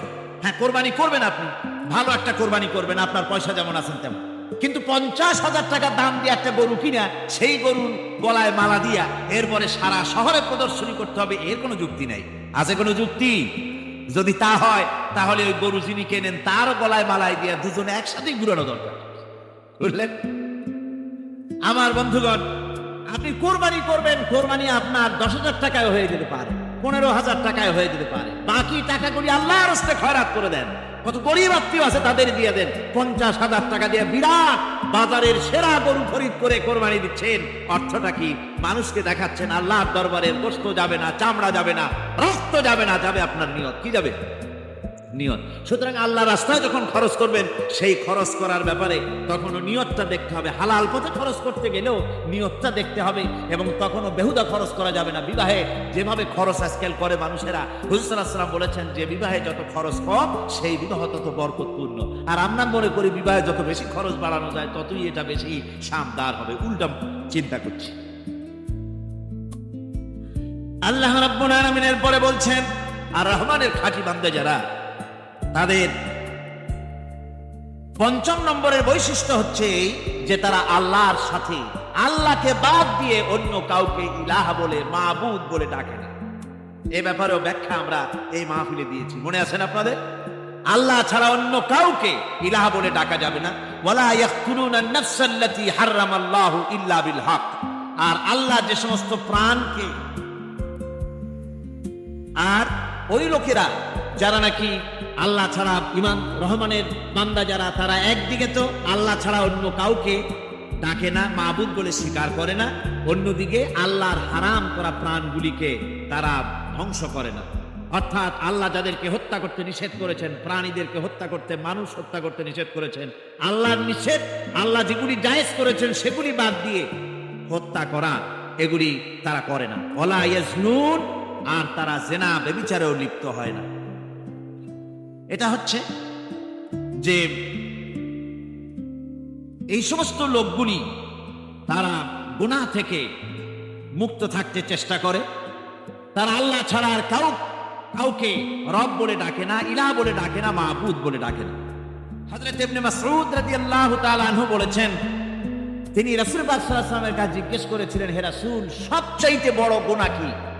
হুজুর বলেছেন সবচাইতে বড় গুনাহ 3টা। সবচেয়ে বড় গুনাহটা কয়টা? রাসূল পাক সাল্লাল্লাহু আলাইহি ওয়াসাল্লাম বলেছেন সবচাইতে বড় গুনাহ হচ্ছে 3টি। একটি হচ্ছে তুমি যদি কাউকে আল্লাহর সমতুল্য প্রতিদ্বন্দ্বী বানিয়ে যদি তার কাছে কিছু চাও, তাহলে এটা সবচাইতে বড় গুনাহ। সন্তান দিতে পারেন আল্লাহ, তোমাকে রোগমুক্ত করতে পারেন আল্লাহ, আল্লাহ যা করতে পারেন এই সব বিষয়গুলি যদি মানুষের কাছে চাও, তাহলে তুমি আল্লাহর জায়গায় তাকে বসালে এটা সবচেয়ে বড় গুনাহ। আর 2 নম্বরের গুনাহ হচ্ছে নিজের সন্তান তোমার খাবার খাবে, তোমার খাবারে সন্তান ভাত বসাবে, এই ভয়তে সন্তানকে হত্যা করা, এটাও বিরাট পাপ।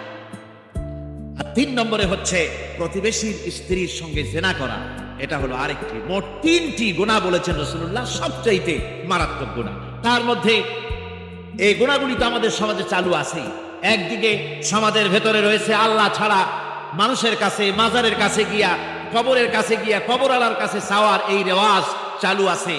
এই রেওয়াজ কি চট্টগ্রামে কমেছে না বেড়েছে? কমেছে।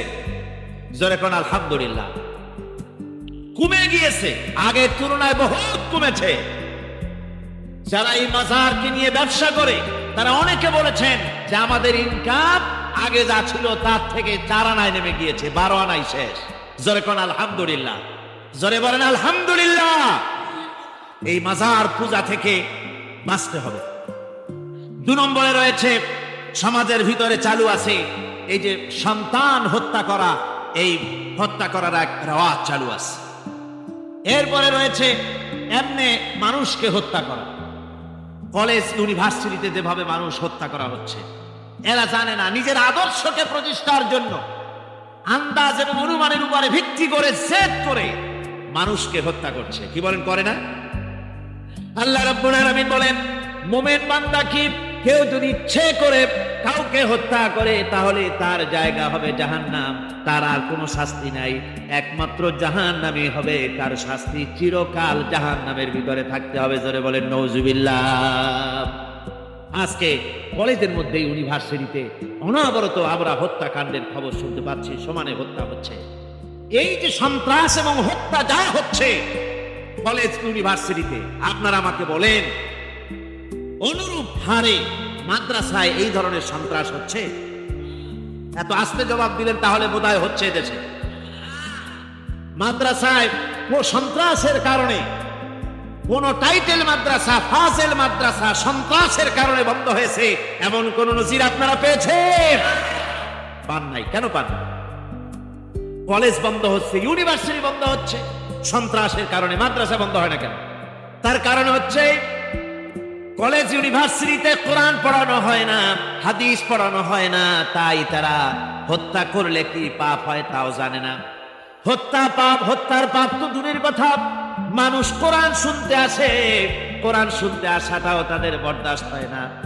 আমি জানতে পারলাম, এ মাহফিল আসার সময় জানতে পেরেছি, চট্টগ্রাম বিশ্ববিদ্যালয়ের কাছে থেকে শ্রোতৃমণ্ডলী মাহফিলের শ্রোতারা বাসে যখন আসতেছিল, সেখানকার কিছু সংখ্যক ছেলেরা ইট পাটকেল মেরেছে বাসের উপরে, বহুত লোক সেখানে আহত তারা করেছে। নাউজুবিল্লাহি মিন যালিক। কি শিক্ষা দেওয়া হচ্ছে সেটা? কিন্তু মাদ্রাসায় তো হচ্ছে না। কেন হয় না? তার কারণ হচ্ছে মাদ্রাসাগুলিতে কোরআনে কারীম পড়ানো হয়, রাসূলুল্লাহর হাদিস পড়ানো হয়, সেখানে জানানো হয়, এই কথাগুলি পড়ানো হয়, যদি কেউ কাউকে হত্যা করে জাহান্নাম ছাড়া কোনো জায়গা থাকবে না, চিরকাল জাহান্নামে থাকতে হবে, এই ভয়তে ওরা হত্যার ভিতরে যায় না। এই জীবন জীবন নয়, পরকাল আছে, কিয়ামতের দিন আল্লাহর দরবারে দাঁড়ায়া জীবনের সবকিছুর হিসাব দিতে হবে। এই জন্য তারা এসব জানে বলে, এসব তাদের রক্তে মাংসের ভিতরে ঢুকানো আছে বলে তারা চুরি ডাকাতি জেনা ব্যভিচার হত্যার দিকে তত যায় না যত এরা যায়। ঠিক কিনা বলে? কলেজ ইউনিভার্সিটিতে আজকে কোরআন শরীফ পড়ানো হয় না। মাদ্রাসা এবং মসজিদে, মাদ্রাসাগুলিতে যে কারণে সন্ত্রাস হয় না, ওই কারণটা যদি কলেজ ইউনিভার্সিটিতে ঢুকানো যায় তাহলে সন্ত্রাস বন্ধ হতে পারে। ঠিক কিনা কর আমার ভাইরা? আজ বাংলাদেশে যে কয়টা ইউনিভার্সিটি আর যতগুলি কলেজ আছে, এদেশের সাধারণ মানুষের রক্তার্জিত পয়সা দিয়েই এই কলেজ ইউনিভার্সিটি চালানো হয়, কিন্তু সেখানে কোরআন শরীফের তাফসীর পড়ানো হয় না, হাদিস শরীফ পড়ানো হয় না, হয় সব পড়ানো হয়, কিন্তু কোরআনে কারীমের তাফসীর পড়ানো হয় না, হাদিস শরীফ পড়ানো হয় না। যদি ওই কলেজ ইউনিভার্সিটির ছাত্রগুলিকে কোরআন শরীফ পড়ানো হতো, কোরআনের তাফসীর পড়ানো হতো, কলেজ ইউনিভার্সিটিতে হাদিস শরীফ যদি পড়ানো হতো, ইসলামের অর্থনীতি সমাজনীতি যদি পড়ানো হতো, তাহলে কলেজ আর ইউনিভার্সিটি গোটা জাতিকে মাস্তান আর গুন্ডা উপহার দিত না, খালিদ বিন ওলীদের মতো মুজাহিদ উপহার দিত। জোরে বলেন সুবহানাল্লাহ। আজকে গোটা জাতির চিন্তা চেতনা ধারণার বহির্ভূত সেখান থেকে সন্তান আমরা পাচ্ছি।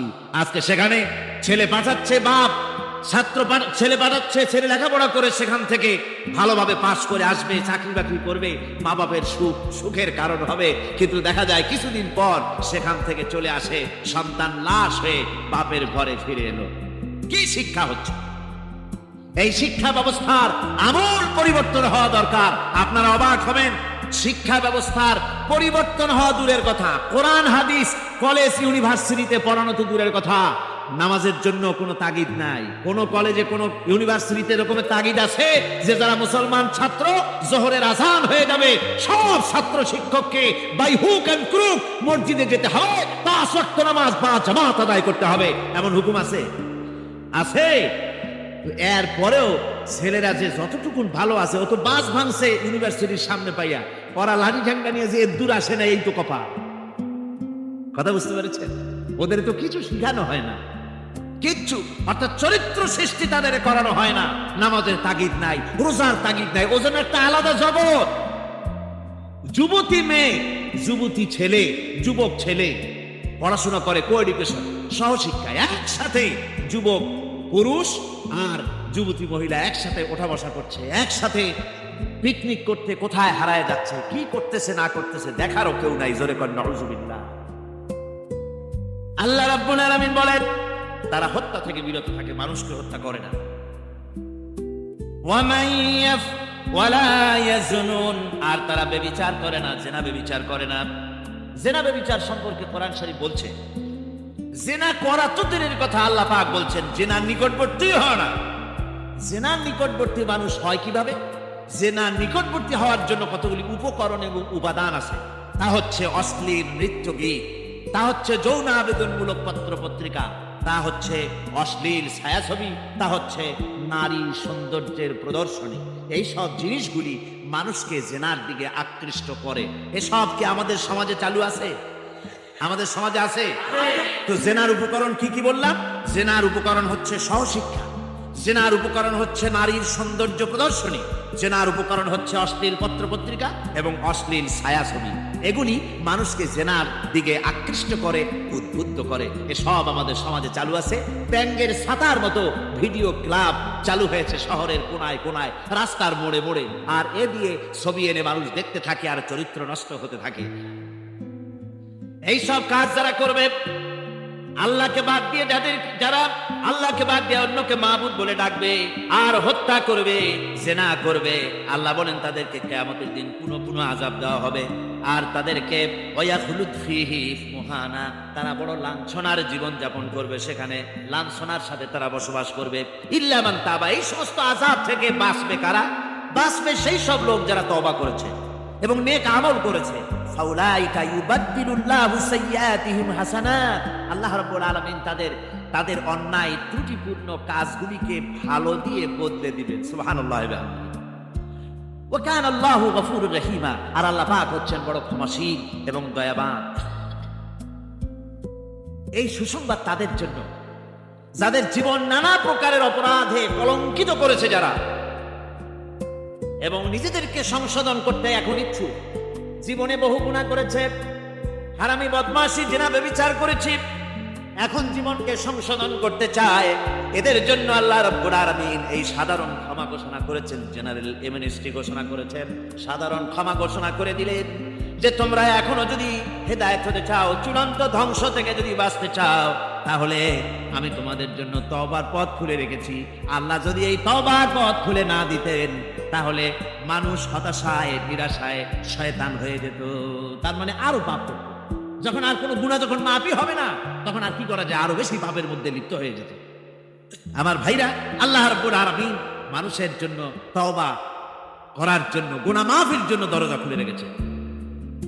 ইবনে জারীর তাবারীর একটি বর্ণনা এসেছে, হযরত আবু হুরায়রা রাদিয়াল্লাহু তাআলা আনহু তিনি বলছেন যে আমি ইশার নামাজ পড়ে মসজিদে নববী থেকে ইশার নামাজ পড়ে ঘরে আসতেছিলাম। ঘরে আসার সময় দেখি আমার দরজার কাছে একজন মহিলা দাঁড়া। সে আমাকে সালাম বলল, আমি তাকে তার সালামের জবাব দিয়ে ঘরের মধ্যে প্রবেশ করলাম। কিছুক্ষণ পরে মহিলা দরজায় নক করল। আমি দরজা খুলে জিজ্ঞেস করলাম, কি চাও?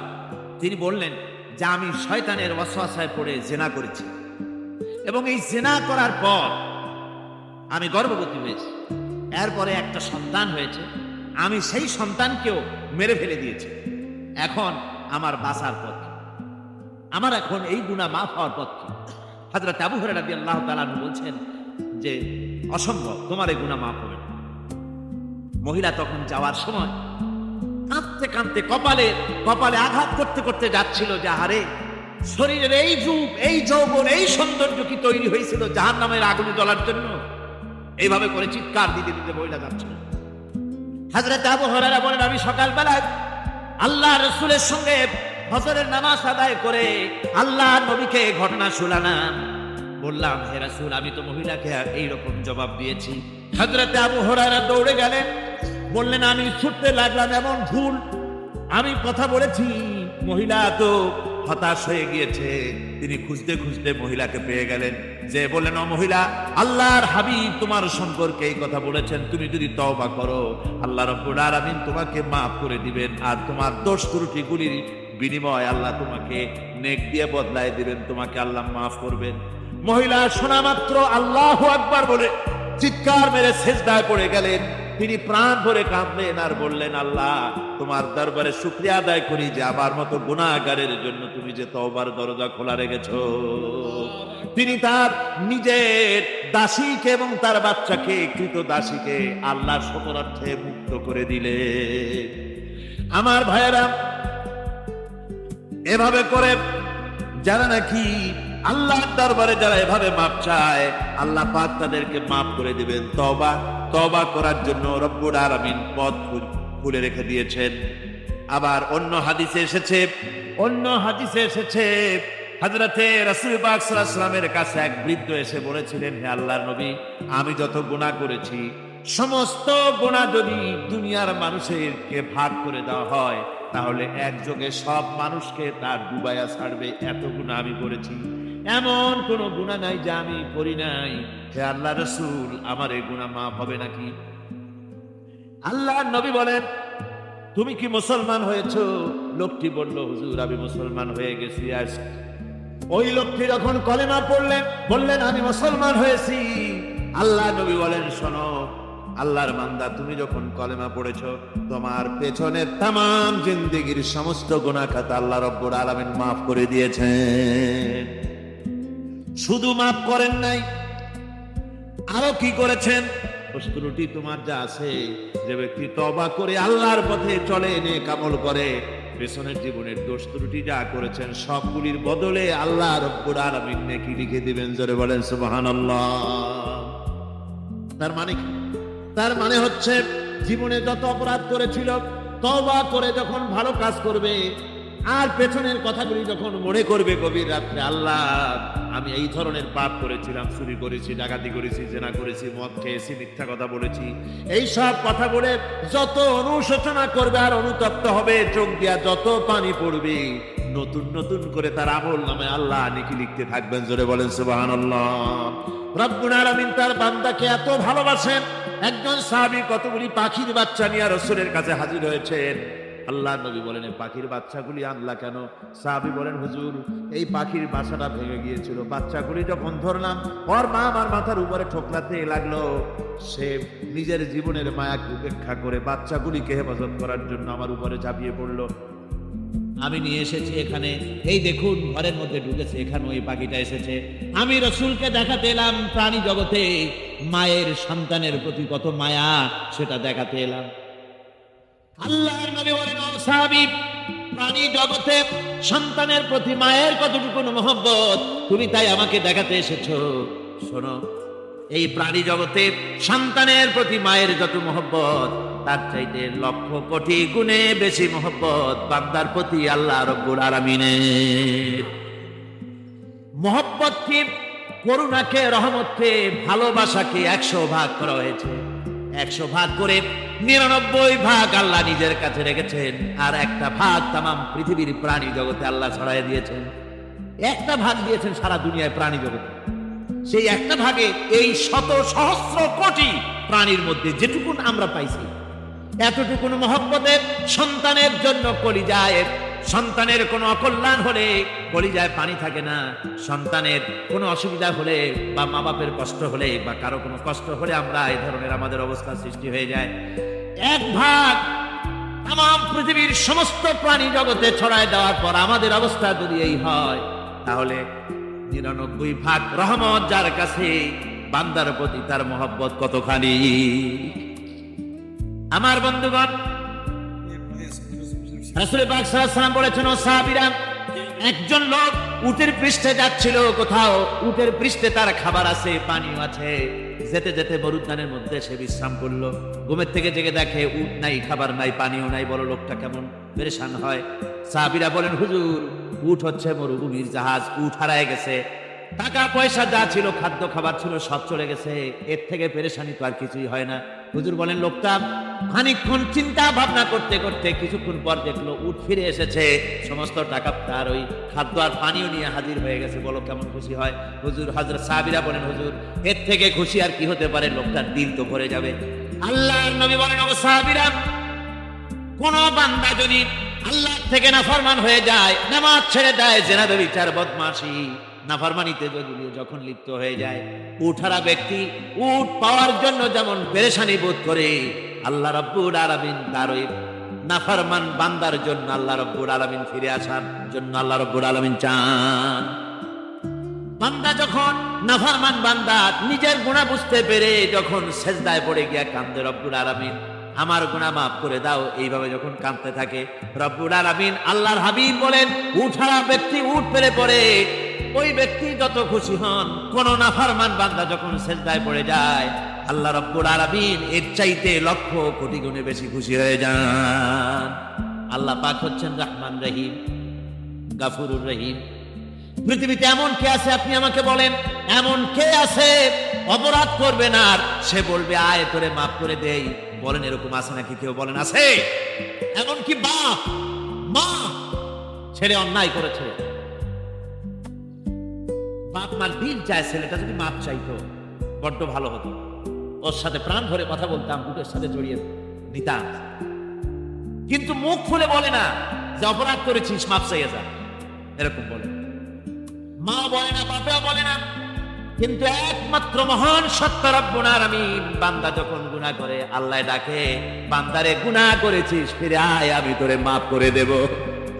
গুনাহ করেছিস ফিরে আয়, জিনা করেছিস ফিরে আয়, মদ খেয়েছিস ফিরে আয়, মানুষ হত্যা করেছিস ফিরে আয়, কুফরি করেছিস ফিরে আয়, আগুন পূজা করেছিস ফিরে আয়, মাটি পূজা করেছিস, সূর্য পূজা করেছিস, যা করেছিস না কেন ফিরে আয়, আমাকে ডাক দে, আমি তোর জিন্দেগির গুনাহ আমি আল্লাহ মাফ করে দেব।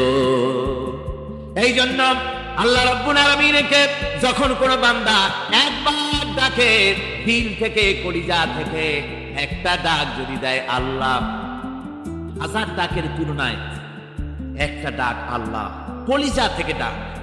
এ ডাকটা কোথা থেকে? কলিজা থেকে। দিল সে जुबात निकलती है, असर रखती है, पर नहीं मगर ताकते परवास रखती है। অন্তর থেকে যে কথা বেরোয় তা প্রভাব বিস্তার করে। কলিজা থেকে যদি কেউ ডাক দেয় আল্লাহ, কলিজার একটা ডাক আলাদা না? বলেন আলাদা কিনা? কলিজা থেকে ডাক বলেন না সবাই আল্লাহ। কলিজা থেকে একটা ডাক যদি কেউ ভাবে আল্লাহকে ডাক দেয় আল্লাহ, আল্লাহ রাব্বুল আলামিন বান্দা যখন একবার ডাক দেয়, আল্লাহ তখন 70 বার লাব্বাইক বলেন, 70 বার সাড়া দিয়া বলে বান্দা কি চাও, আমি তোর কাছে হাজির। কি চাস বল, আমি মাফ করে দেব। সুতরাং আল্লাহ রাব্বুল আলামিন বলছেন আমার কাছে ক্ষমা চাও, মাফ চাও, আমার কাছে মাফ চাও, যত মাফ চাইবে আমি মাফ করে দেব। পৃথিবীতে এমন কেউ নাই যার কাছে বেশি চাইলে তিনি খুশি হবেন। আল্লাহ রাব্বুল আলামিন এমন এক সত্তা যার কাছে যত বেশি চাওয়া যাবে তিনি তত বেশি খুশি হবেন না। যত বেশি চাওয়া যায় আল্লাহর কাছে আল্লাহ তত খুশি হন, আর যে ব্যক্তি চায় না আল্লাহর কাছে আল্লাহ তার উপরে বেজার হয়ে যায়। আর যারা তওবা করে, নেক আমল করে, তার আল্লাহর দিকে ফিরে আসে, যেমনটি তার আশা উচিত তেমন ভাবে সে আল্লাহর কাছে ফিরে আসে। তার মানে হলো তওবা কবুল করার জন্য, গুনাহ মাফ করার জন্য পৃথিবীতে কেউ নাই।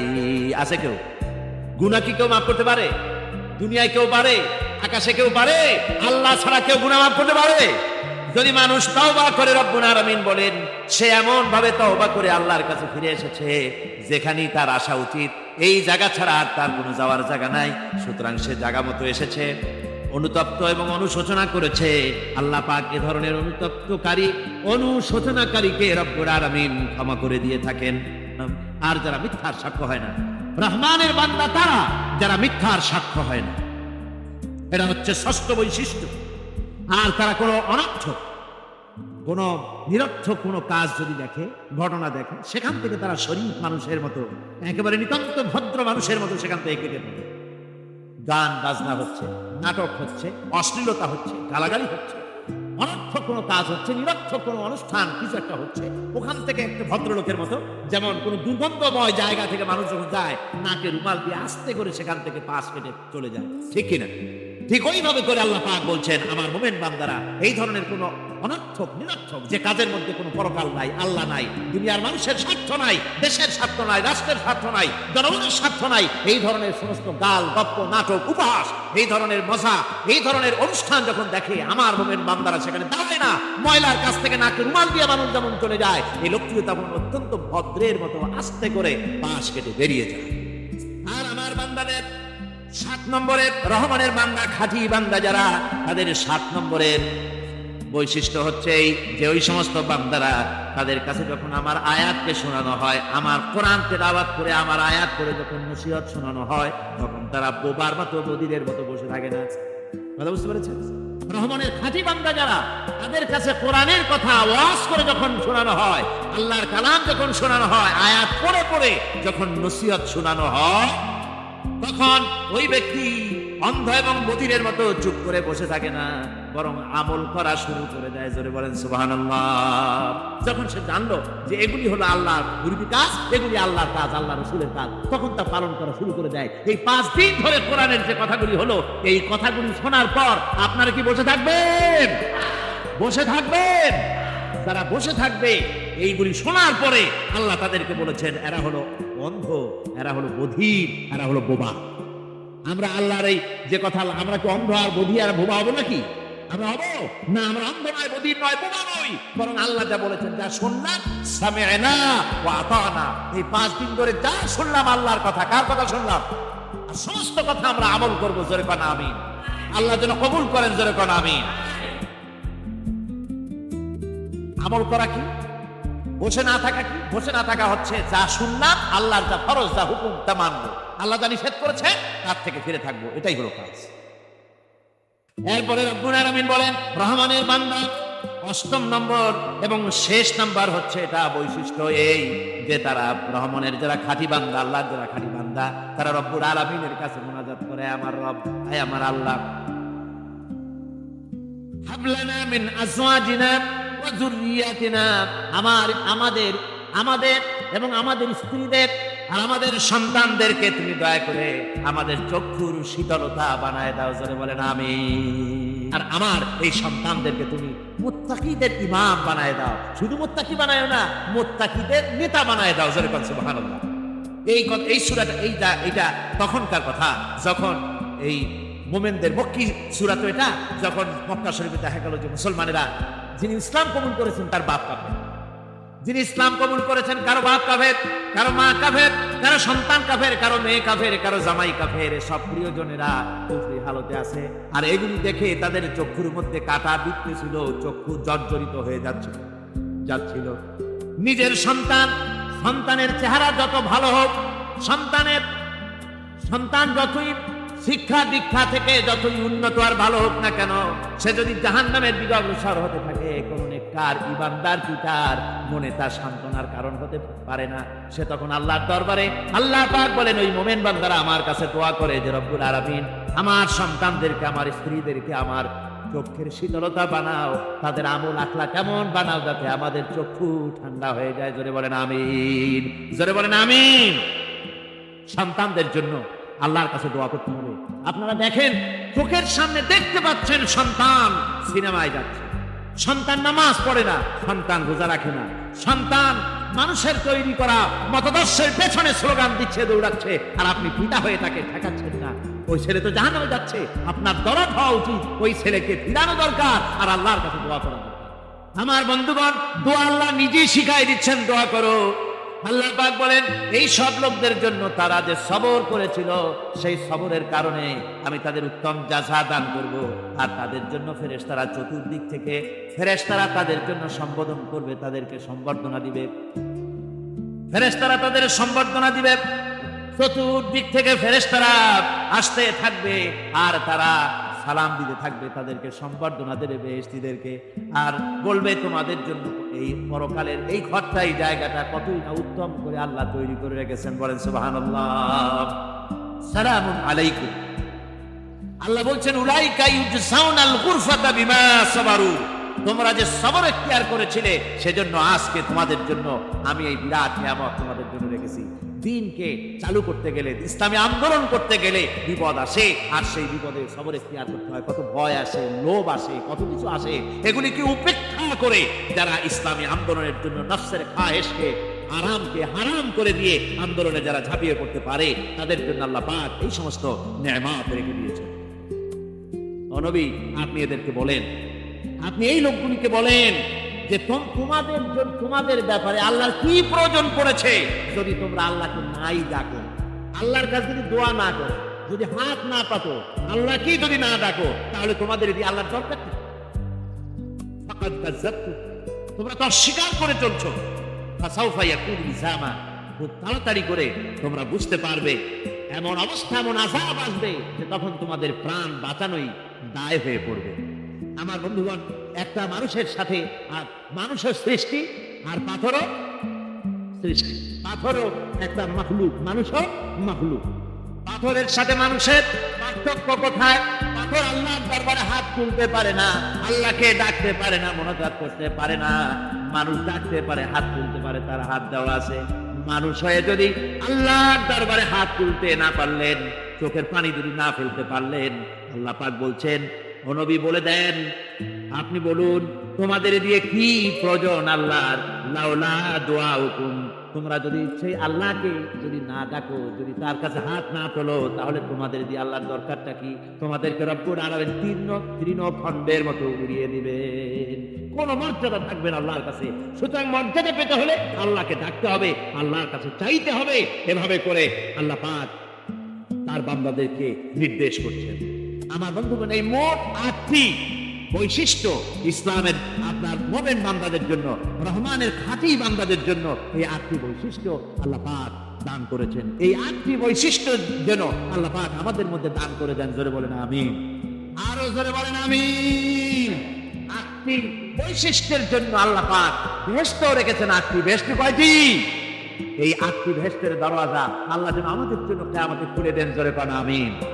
আমার ভাইরা, আল্লাহ রাব্বুল আলামিন এই কোরআন যে নাজিল করেছিলেন, এই কোরআন দিয়ে এই ধরনের নৈতিক গুণে গুণান্বিত একটা জনসমষ্টি তৈরি করেছিলেন আল্লাহর হাবিব জনাব মুহাম্মদ রাসূলুল্লাহ সাল্লাল্লাহু আলাইহি ওয়াসাল্লাম। আর সেই জনসমষ্টি দিয়ে রাসূল পাক সাল্লাল্লাহু আলাইহি ওয়াসাল্লাম একটি ইসলামী কল্যাণমূলক রাষ্ট্র তৈরি করেছিলেন। রাসূলুল্লাহ কি করেছিলেন?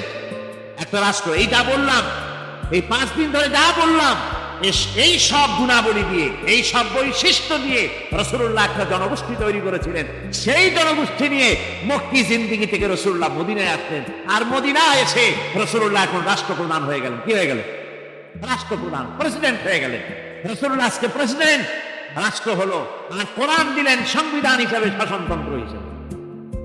আল্লাহর নবী বললেন, আজকে আমি দেশবাসীকে এমন একটা কনস্টিটিউশন, এমন একটি সংবিধান দেশবাসীকে আমি দিলাম, যেই সংবিধানের বদৌলতে সমাজে আর চুরি থাকবে না, ডাকাতি থাকবে না, জেনা থাকবে না, ব্যভিচার থাকবে না। এর বদৌলতে মানুষ এখন দরজা খুলে ঘুমাতে পারবে, আর কোনো অশান্তি থাকবে না, চুরি হবে না, ডাকাতি হবে না, নারী ধর্ষণ হবে না, হত্যা হবে না, আরামের জমিন হয়ে যাবে, আর মানুষ শান্তিতে বসবাস করতে পারবে।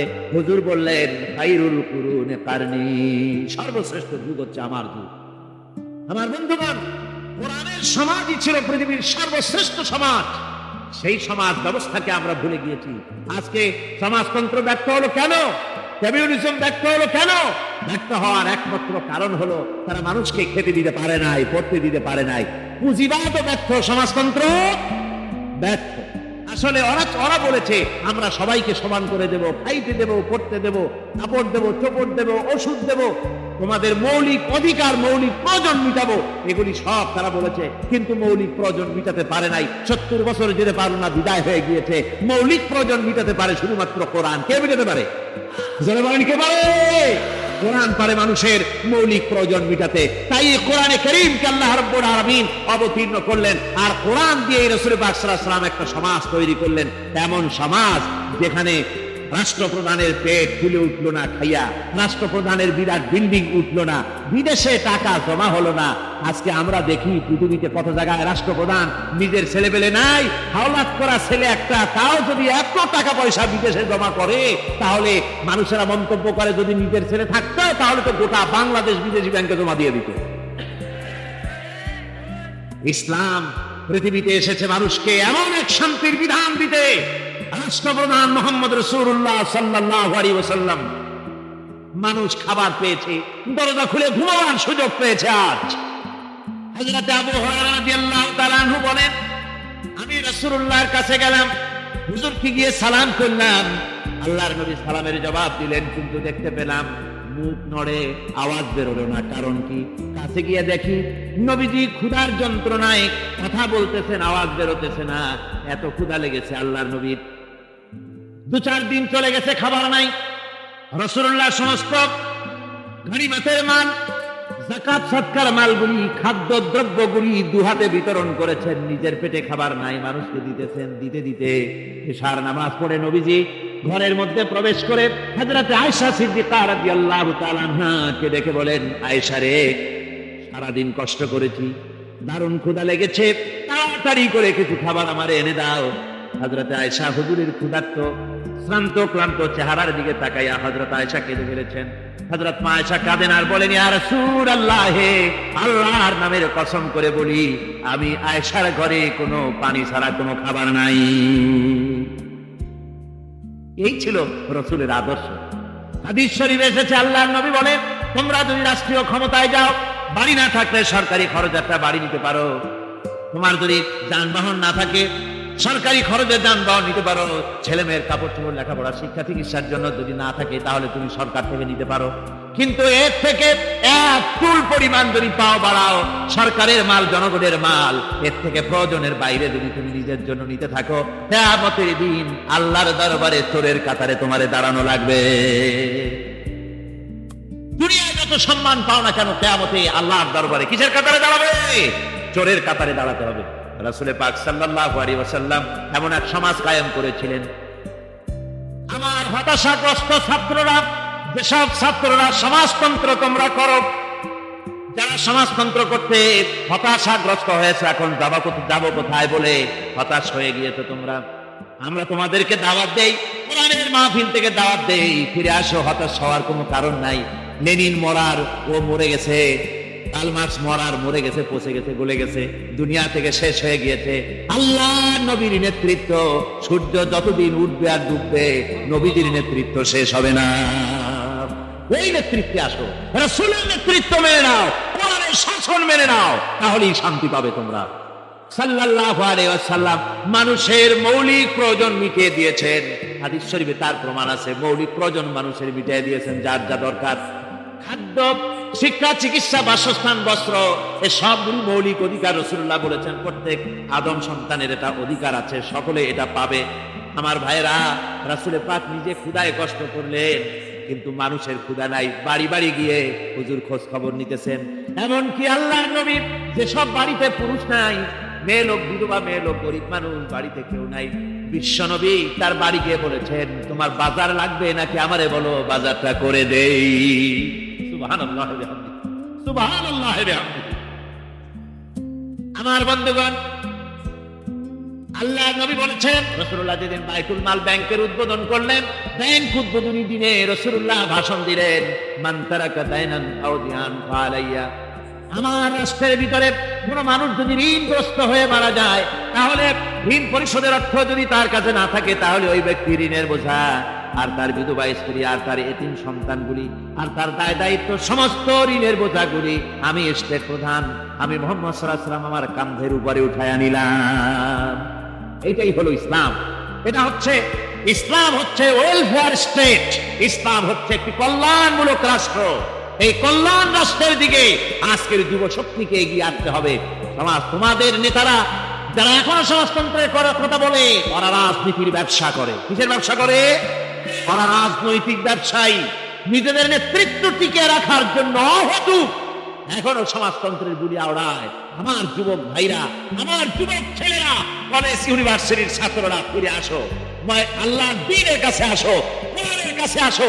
তোমাদের সাথে আমাদের তেমন কোনো পার্থক্য নাই। তোমরা চাও শান্তি, তোমরা চাও ধনীকে আর ধনী গরিবের ব্যবধান দূর করে দিয়ে সাম্য প্রতিষ্ঠা করার জন্য, কৃষক শ্রমিকের রাজ কায়েম করার জন্য, সাধারণ মানুষের খাওয়া পড়া, শিক্ষা, চিকিৎসা, বাসস্থানের ইকুয়ালিটি, একটা সাম্য সৃষ্টি করার জন্য।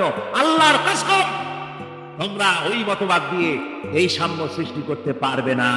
পারবে? তোমার রাশিয়া পারে নাই, চীন পারে নাই। চীনে যা আছে অস্ত্রের জোরে টিকে আছে। হাজার হাজার স্বাধীনতা কামী মানুষের বুকের উপরে কামান চালিয়ে, হ্যাং চালিয়ে তারা সমাজতন্ত্র টিকিয়ে রেখেছে। অস্ত্র বন্ধ রাখুক, তারপরে দেখুক মানুষেরা কিভাবে সমাজতন্ত্রকে ধরে পোটলা বান্ধিয়া হোয়াংহ নদীর মধ্যে কেমনে ফালায় দেখবে।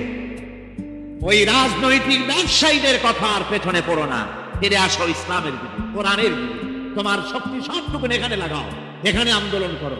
তুমি দেখো না তোমার নেতারা বলে মার্ক্সের কথা, লেনিনের কথা, মাও সেতুংয়ের কথা। আমরা কি মার্ক্স, লেনিন, মার্ক্সের কথা বলি? কন বলি? আমরা বলি সব সময় কোরআনের কথা। কিসের কথা? কোরআনের কথা বলি। আর তোমার নেতারা বলে মানুষের কথা। আমরা মানুষের কথা মানতে যাবো কেন? লেনিন, মার্ক্স, মাও সেতুং, কতবার আমি মাহফিলে বললাম এরা সব কাফের, এরা সব কি? আরে মিয়া, তুমি তো মুসলমানের বাচ্চা, তোমাকে তো একটা মুসলমানের জন্ম দিয়েছে। একটা মুসলমানের জন্মে হয়ে লেনিন আর মার্ক্সের মতো কাফেরের নেতৃত্ব মানবে, তাদের তৈরি করা আইন কানুনের পেছনে পড়বে। একটু লজ্জাও তো হওয়া উচিত। তোমাদের মনের মধ্যে তো এই বল আসা উচিত, হিম্মত আসা উচিত। রাসূল পাক সাল্লাল্লাহু আলাইহি ওয়াসাল্লাম দুনিয়া থেকে বিদায় হয়ে গিয়েছেন, কিন্তু রেখে গিয়েছিলেন হাতে তৈরি করা একটা বিশাল টিম। তারা হচ্ছেন সাহাবায়ে কেরাম রিদওয়ানুল্লাহি তাআলা আলাইহিম আজমাইন। দেখো, তোমরা কি এরকম একটা দৃষ্টান্ত দেখাতে পারবে সারা পৃথিবীতে? তোমাদের এই ইতিহাস কেন বলো না? লেনিন এবং মার্ক্সের কত সম্পত্তি, কত টাকার মালিক, সমাজ সবাইকে সমান করে দেবে বলে চচেস্কু কিভাবে দেশটারে চষে খাইছে, কিভাবে তাদের রাষ্ট্রপ্রধানরা কত সম্পদের মালিক, এগুলি দেখা দরকার। অথচ রাসূল যে টিম বানিয়ে গিয়েছিলেন, হযরত ওমর ফারুক রাদিয়াল্লাহু তাআলা আনহু, মুসলিম জাহানের খলিফাতুল মুসলিমিন আমিরুল মুমিনিন হযরত ওমর রাদিয়াল্লাহু তাআলা আনহু, তিনি ঘুরতেছেন গভীর রাত্রে, ঘুরে ঘুরে এক জায়গায় গিয়ে দেখেন মরুভূমির ভিতরে কিছু তাঁবু, আর একটা তাঁবুর মধ্য থেকে কান্নার আওয়াজ আসতেছে। তাঁবুর কাছে চলে গিয়ে উকি মেরে দেখেন সেখানে কতগুলি বাচ্চা কান্দে, আর একটা মেয়ে লোক কি যেন রান্না করতেছে। ভিতরে ঢুকে তিনি বললেন, ও মহিলা, তুমি এত রাত্রে রান্না করে বাচ্চাদেরকে কেন কষ্ট দিতেছ? সকাল সকাল রান্না করে কেন খাওয়া নাই? ছেলেরা কাঁদতেছে। মহিলা বলে, আমাকে তুমি জালিম বলতে পারো না, অবিবেচক বলতে পারো না, তুমি তো জানো না আমাদের অবস্থা কি। আমরা মদিনার মানুষ নই, আমরা মদিনার বাইরের স্টেটের লোক। মদিনার সরকারের কাছ থেকে কিছু সাহায্য নিতে এসেছি, কিন্তু খলিফার কাছে ভিড়ের কারণে যেতে পারি নাই। ৩-৪ দিন পর্যন্ত এখানে পড়ে আছি, ঘরে খাবার নাই। বাচ্চাগুলি ক্ষুধার যন্ত্রণায় ছটফট করতেছে, কি করব? তাই আমি হাড়ির ভিতরে পাথর দিয়া পানি দিয়া নাড়াচাড়া করতেছি আর বলতেছি, গোশত রান্না হচ্ছে, একটু পরে খাবি। কিন্তু ছেলেদের পেটে এত ক্ষুধা যে ওদের ঘুম আসে না। হযরত ওমর বলেন, আমার মনে হতে লাগলো যেন পায়ের তলা থেকে মাটি খসে যেতেছে। হযরত ওমর দৌড় দিলেন, বললেন, মা অপেক্ষা করো, দেখি কিছু করতে পারি নাকি। দৌড়ায় বাড়ি গেলেন। হযরত আসলামকে ডেকে বলেন, তাড়াতাড়ি করে বাইতুল মালের দরজা খোলো। বাইতুল মালের দরজা খোলা হলো, আর তার ভিতর থেকে তিনি বস্তা বের করে বললেন, এর মধ্যে আটা, তরি তরকারি ঢুকানো হলো। আটা বস্তার মুখ বেঁধে দিয়া হযরত ওমর বলেন, আসলাম, এবার এই আটার বস্তাটা আমি ওমরের মাথায় উঠাইয়া দাও। হযরত আসলাম বলেন, আমিরুল মুমিনিন, বোঝা বহন করার জন্য আমি তো খাদেম আছি, আপনি কেন বহন করবেন? হযরত ওমর বলেন, আসলাম রে, যে দৃশ্য দেখে এসেছি, এই দৃশ্যের কারণে কিয়ামতে আল্লাহ পাক আমাকে আসামি বানাতে পারেন, সুতরাং আমার বোঝা আমার মাথায় উঠাইয়া দাও। আটার বস্তা মাথায় নিয়ে আমিরুল মুমিনিন ছুটতেছেন। হযরত আসলাম বলেন, আমি পিছনে পিছনে দৌড়ালাম, গিয়ে দেখি হযরত ওমর তাঁবুর ভিতরে ঢুকে বস্তার মুখ করে আটা, তরি তরকারি বের করে বলছেন, মা তাড়াতাড়ি করে রুটি বানাও। হযরত ওমর তরকারি কুটে সাহায্য করলেন, রান্না বান্না হয়ে গেল। এবার তিনি বললেন, মা তুমি খাও, আর বাচ্চাগুলিকে কোলের কাছে এনে হযরত ওমর ওই তরকারি আর রুটি মিশায় মিশায় বাচ্চাদের মুখে খাওয়াই দিতেছেন। হঠাৎ করে ওই মহিলা ওমরের দিকে চোখ পড়েছে, তাকায় দেখেন হযরত ওমরের চোখ থেকে পানি পড়ে দাড়ি ভিজে ভিজে পড়তেছে। মহিলা বলতেছেন, ওগো পথিক, তুমি কে? তোমারে তো চিনি না, কিন্তু আমার মন বলে এই মদিনার রাষ্ট্র সরকার ওমর না হয়ে তোমার মতো মানুষ যদি আমাদের খলিফা হতেন, তাহলে আমাদের ভাগ্য আরো ভালো হয়ে যেত। হযরত ওমর রাদিয়াল্লাহু তাআলা আনহু এই গভীর রাত্রে মহিলার কাছে নিজের পরিচয় দিলেন না, বললেন মা তুমি ওই খলিফার দরবারে যেও, সেখানে তুমি আমারে দেখতে পাবে, আমি তোমাকে আরো কিছু বেশি দিতে চেষ্টা করব। হযরত ওমর চলে গেলেন। পরের দিন মেয়ে লোক বহু কষ্ট করে খলিফার দরবারে যখন ঢুকেছেন, যে দেখেন আরে যাকে আমি বলেছিলাম তুমি খলিফা না, তুমি যদি খলিফা হতে ভালো হতো, এ তো সেই ওমর। মহিলা হযরত ওমরের কাছে গিয়ে বলছেন, আমিরুল মুমিনিন, বিগত রাত্রে আমি যা বলেছি এবং আমার কারণে আপনি যে কষ্ট করেছেন, আমি মাপ চাই, আল্লাহর রাস্তায় আমারে মাফ করে দেন। হযরত ওমর বসা থেকে দাঁড়িয়ে গেলেন। হযরত ওমর কেঁদে কেঁদে বলেন, ও মা, আমার কাছে তুমি ক্ষমা চাইও না, উল্টা করে আমার কাছে মাপ চাইও না, বরং আমি তোমার কাছে মাপ চাই। তুমি বলার আগে খোঁজ নিয়ে খাবার যে আমি তোমার ঘরে পৌঁছাতে পারি নাই, এই জন্য কিয়ামতের দিন আল্লাহর দরবারে আমাকে তুমি আসামির কাঠগড়ায় দাঁড় করিও না। আমার ভাইয়েরা, গোটা পৃথিবী পাতা পাতা করলে, তালাশ করলেও কি এমন একটা ইতিহাস পাওয়া যাবে নাকি? আমার ভাইরা, সেই জন্য বলি, আমার যুবক ভাইরা খবরদার, এই পথ থেকে ফিরে আসো। সমাজতন্ত্রকে দুনিয়া বিদায় করেছে, তোমরাও বিদায় করো। ইসলামী আন্দোলন যারা করে তাদের সাথে শরীক হয়ে যাও, ইসলামী আন্দোলনের সঙ্গে শরীক হও। এদেরকে গালাগালি করে কোনো লাভ নাই। আজ হোক কাল হোক ইসলাম এদেশে বিজয়ী হবে, এতে কোনো সন্দেহ নাই। ইসলাম যদি প্রতিষ্ঠিত হয় তাহলে শ্রমিকদের উপায় হবে কি? শ্রমিকদের কি উপায় হবে? আমার ভাইরা, শ্রমিকদের তো তোমরা কিছু দিতে পারো নাই। কমিউনিজম শ্রমিককে কিছু দিতে পেরেছে? পুঁজিবাদের কথা বলছি না, তার কারণ পুঁজিবাদ তো আগেই মরছে, পুঁজিবাদ তো শেষ, বাকি যেটুকু আছে ওটুকুও শেষ হয়ে যাবে। পুঁজিবাদের সাথে ইসলামের কোনো সম্পর্ক নাই। সুতরাং শ্রমিকদেরকে কিছু দিলে ইসলামই দিতে পারবে। ইসলাম বলেছে মালিক আর শ্রমিকের ভিতরে মনিব আর দাসের সম্পর্ক না, মালিক আর শ্রমিকের ভিতরে সম্পর্ক হলো ভাই ভাই। সম্পর্ক কি? আল্লাহর নবী বলেছেন, তোমরা যেমন খাও শ্রমিককে তেমন খাও, তোমরা যেমন পড়ো ওদেরকে তেমন পড়াও। খাওয়া থাকা ইত্যাদির ব্যাপারে শ্রমিকদের ব্যাপারে খোঁজ খবর রেখো। আল্লাহর নবী বলেছেন, শক্তির অতিরিক্ত কোনো বোঝা শ্রমিকের উপরে চাপাই দিও না, আর শরীরের ঘাম শুকিয়ে দেওয়ার আগে তার ন্যায্য প্রাপ্য তাকে বুঝিয়ে দাও। এই কথাগুলি রাসূলুল্লাহ শ্রমিকদের ব্যাপারে বলেছেন। আর বলেছেন, আল কাসিবু হাবিবুল্লাহ, রাসূলুল্লাহ বলেছেন, শ্রম দিয়ে যারা খায়, সহস্তে যারা উপার্জন করে, তারা হচ্ছে আল্লাহর বন্ধু। জোরে বলেন সুবহানাল্লাহ। শ্রমিকদের মর্যাদা প্রতিষ্ঠিত করেছে ইসলাম। সুতরাং পরিবহন শ্রমিক হন, আর গার্মেন্টস ফ্যাক্টরি শ্রমিকই হন, আর কলকারখানা, জুট মিল, টেক্সটাইল ইত্যাদির শ্রমিকই হন, যে কোনো ধরনের শ্রমিক হন না কেন, সমস্ত শ্রমিকের অধিকার সংরক্ষণ করেছে ইসলাম। কে করেছে? ইসলাম করেছে। ইসলামের কাছে আসতে হবে। ওরা বলে ইসলাম যদি আসে তাহলে অমুসলিমদের হবে কি? আরে বাবা, অমুসলিমদের হবে কি? তোমার এত যন্ত্রণা কেন? অমুসলিম, মুসলমান কার? আল্লাহ। বলেন মুসলমান কার? অমুসলিম গুলা কার? আল্লাহ পাক। আর কোরআন শরীফ কার? আল্লাহর কোরআন যদি চালু হয়ে যায়, আল্লাহর কোরআনের সংবিধান যদি চালু হয়ে যায়, মুসলমান অমুসলমানের নাগরিক অধিকার নিয়ে কোনো পার্থক্য থাকবে না। জোরে বলেন সুবহানাল্লাহ। মুসলমান ব্যক্তি যেমন নাগরিক অধিকার ভোগ করবে, অনুরূপ ভাবে যে কোনো সংখ্যালঘুর একজন নাগরিক ঠিক সেইভাবে ধর্মীয় স্বাধীনতা, নাগরিক স্বাধীনতা, অধিকার সে পুরাপুরি ভোগ করবে, কোনো সন্দেহ নেই। রাসূলুল্লাহ বলেছেন, সংখ্যাগরিষ্ঠ মুসলিম এলাকায় সংখ্যা লঘু যারা থাকে, ওরা হচ্ছে পবিত্র আমানত। ওই আমানতের খেয়ানত যদি কেউ করে, সংখ্যা লঘুদের উপরে যদি কেউ অত্যাচার করে, তাহলে কিয়ামতের দিন আমি নবী মুহাম্মদ রাসূলুল্লাহ সাল্লাল্লাহু আলাইহি ওয়াসাল্লাম সংখ্যা লঘুদের পক্ষ সমর্থন করে সংখ্যাগরিষ্ঠ মুসলমানদের বিরুদ্ধে আল্লাহর দরবারে মামলা দায়ের করব। এই জন্য আমরা মুসলমানেরা পৃথিবীর মধ্যে সবচাইতে বেশি পরধর্ম সহিষ্ণু জাত। ঠিক কিনা বলে? মুসলমানদের চাইতে শ্রেষ্ঠ পরধর্ম সহিষ্ণু জাত আল্লাহর জমিনে আছে? জোরে বলেন আছে? নাই। ওরা আওরঙ্গজেবকে গালি দেয়, যারা আওরঙ্গজেব তিনি অমুসলিমদের উপর অত্যাচার করেছে, এগুলি মিথ্যা ইতিহাস।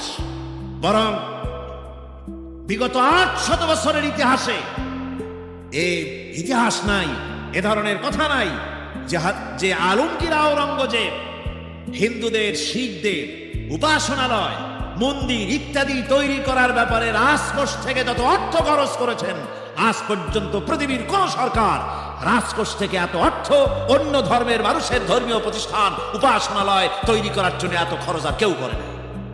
এগুলো ইতিহাস। বড় বড় পদ তিনি দিয়েছিলেন হিন্দুদেরকে। আফগানিস্তানের মতো বিরাট এক এলাকার গভর্নর ছিল হিন্দু আওরঙ্গজেবের জামানায়। আওরঙ্গজেবের অর্থমন্ত্রী ছিলেন হিন্দু। এভাবে করে গুরুত্বপূর্ণ পদ তাদের তিনি দিয়ে মুসলমান এবং হিন্দুদের মধ্যে অমুসলিমদের ভিতরে ভারসাম্য রক্ষা করেছিলেন। কোরআন এবং হাদিস অনুযায়ী তিনি ছিলেন ওলিউল্লাহ বাদশাহ ছিলেন। আল্লাহ তাকে জান্নাতুল ফেরদাউস নসিব করুন, জোরে বলেন আমিন। আমার ভাইরা, সুতরাং অমুসলিম নাগরিক আমার দেশে যা আছে, আপনাদের আজকে যত অমুসলিম ভাইয়েরা এসেছেন শুনে রাখুন, ভারতে বাবরি মসজিদকে ভাঙ্গার জন্য সরকার এবং সেখানকার জনগণ উগ্রপন্থী লোকেরা যে চেষ্টা করছে, এবং ওই যে একটা আদভানি সে আবার আদা পানি খেয়ে লেগেছে বাবরি মসজিদ ভাঙবে বলে। এদেশের হিন্দুদের ভয় পাওয়ার কোনো কারণ নাই। এই বিশাল মাহফিলের থেকে ঘোষণা করছি, আল্লাহ না করুন ওরা যদি সত্যিই ভারতের বুকে আমাদের বাবরি মসজিদকে ভেঙে দেয়, আপনারা নিশ্চিত থাকুন এদেশের হিন্দুদের মন্দিরের একটা ইট কেউ কাউকে খসাতে দেওয়া হবে না। এর নাম হচ্ছে ইসলাম। এর নাম কি? ওরা হাজার হাজার মুসলমানদেরকে হত্যা করছে প্রতি বছর পাইকারি হারে, কারফিউ দিয়ে, পুলিশের সহযোগিতায় মুসলমানদেরকে হত্যা করছে। আমাদের দেশে কোন সাম্প্রদায়িক দাঙ্গা নাই, আছে? সাম্প্রদায়িকতায় আমরা বিশ্বাস করি না। সাম্প্রদায়িক সম্প্রীতির স্বর্ণোজ্জ্বল ইতিহাস বাংলাদেশের বিগত সহস্র বছরের। আমাদের দেশে সাম্প্রদায়িক দাঙ্গা হয় নাই, হবেও না ইনশাআল্লাহ। সুতরাং ওখানে যত মুসলমান মারুক, আমরা আল্লাহর কাছে ফরিয়াদ করব এবং আমরা পথ খুঁজবো কিভাবে মুসলমানদেরকে নির্যাতন থেকে মুক্ত করা যায়। কিন্তু আপনারা ভয় পাবেন না। আমাদের দেশে অমুসলিম আপনারা চাকমা হন, মণিপুরী হন, পার্বত্য চট্টগ্রামের উপজাতীয় ভাইয়েরা হন, হিন্দু হন, বৌদ্ধ হন, আমার দেশে যারা বসবাস করেন অমুসলিম, আমার দেশের একটা মুসলিম নাগরিকের এক গাছা পশম কেউ ক্ষতি করতে পারবে না ইনশাআল্লাহ। আমরা তার গ্যারান্টি দিচ্ছি। আমরা মুসলমান, তাই আমাদের দেশের শান্তি সব চাইতে বেশি। আমরা মুসলমান, তবে আমরা কাপুরুষ নই। আমরা কি কাপুরুষ নাকি?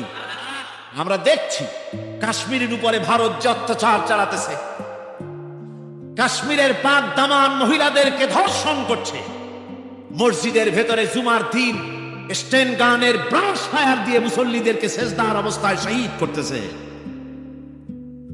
আমরা বলবো ভারত সরকারকে, জুলুম বেশি দিন চালাবেন না, একটা শেষ আছে প্রত্যেক জিনিসের। অন্যের ঘর আপনারা ভেঙেছেন, আপনাদের ঘরও আজ হোক কাল হোক টুকরা টুকরা হবেই হবে, এটাই ইতিহাস। আমাদের দেশের উপরে এখন আবার বার্মা চোখ তুলেছে। আমরা যুদ্ধ কামনা করি না, তবে বারবার স্মরণ রাখা উচিত 12 কোটি মুসলমান বাস করে এই 54,000 জমিনের উপরে। আমাদের প্রতি যদি কেউ চোখ লাগায়, সে চোখকে আঙ্গুল দিয়ে খুঁজে বের করে দেব আমরা। বার্মা যদি বাংলাদেশের উপরে হামলা চালায়, আমরা যুদ্ধ চাই না, আমরা যুদ্ধ কামনা করি না। আমাদের সেনাবাহিনী প্রস্তুত আছে।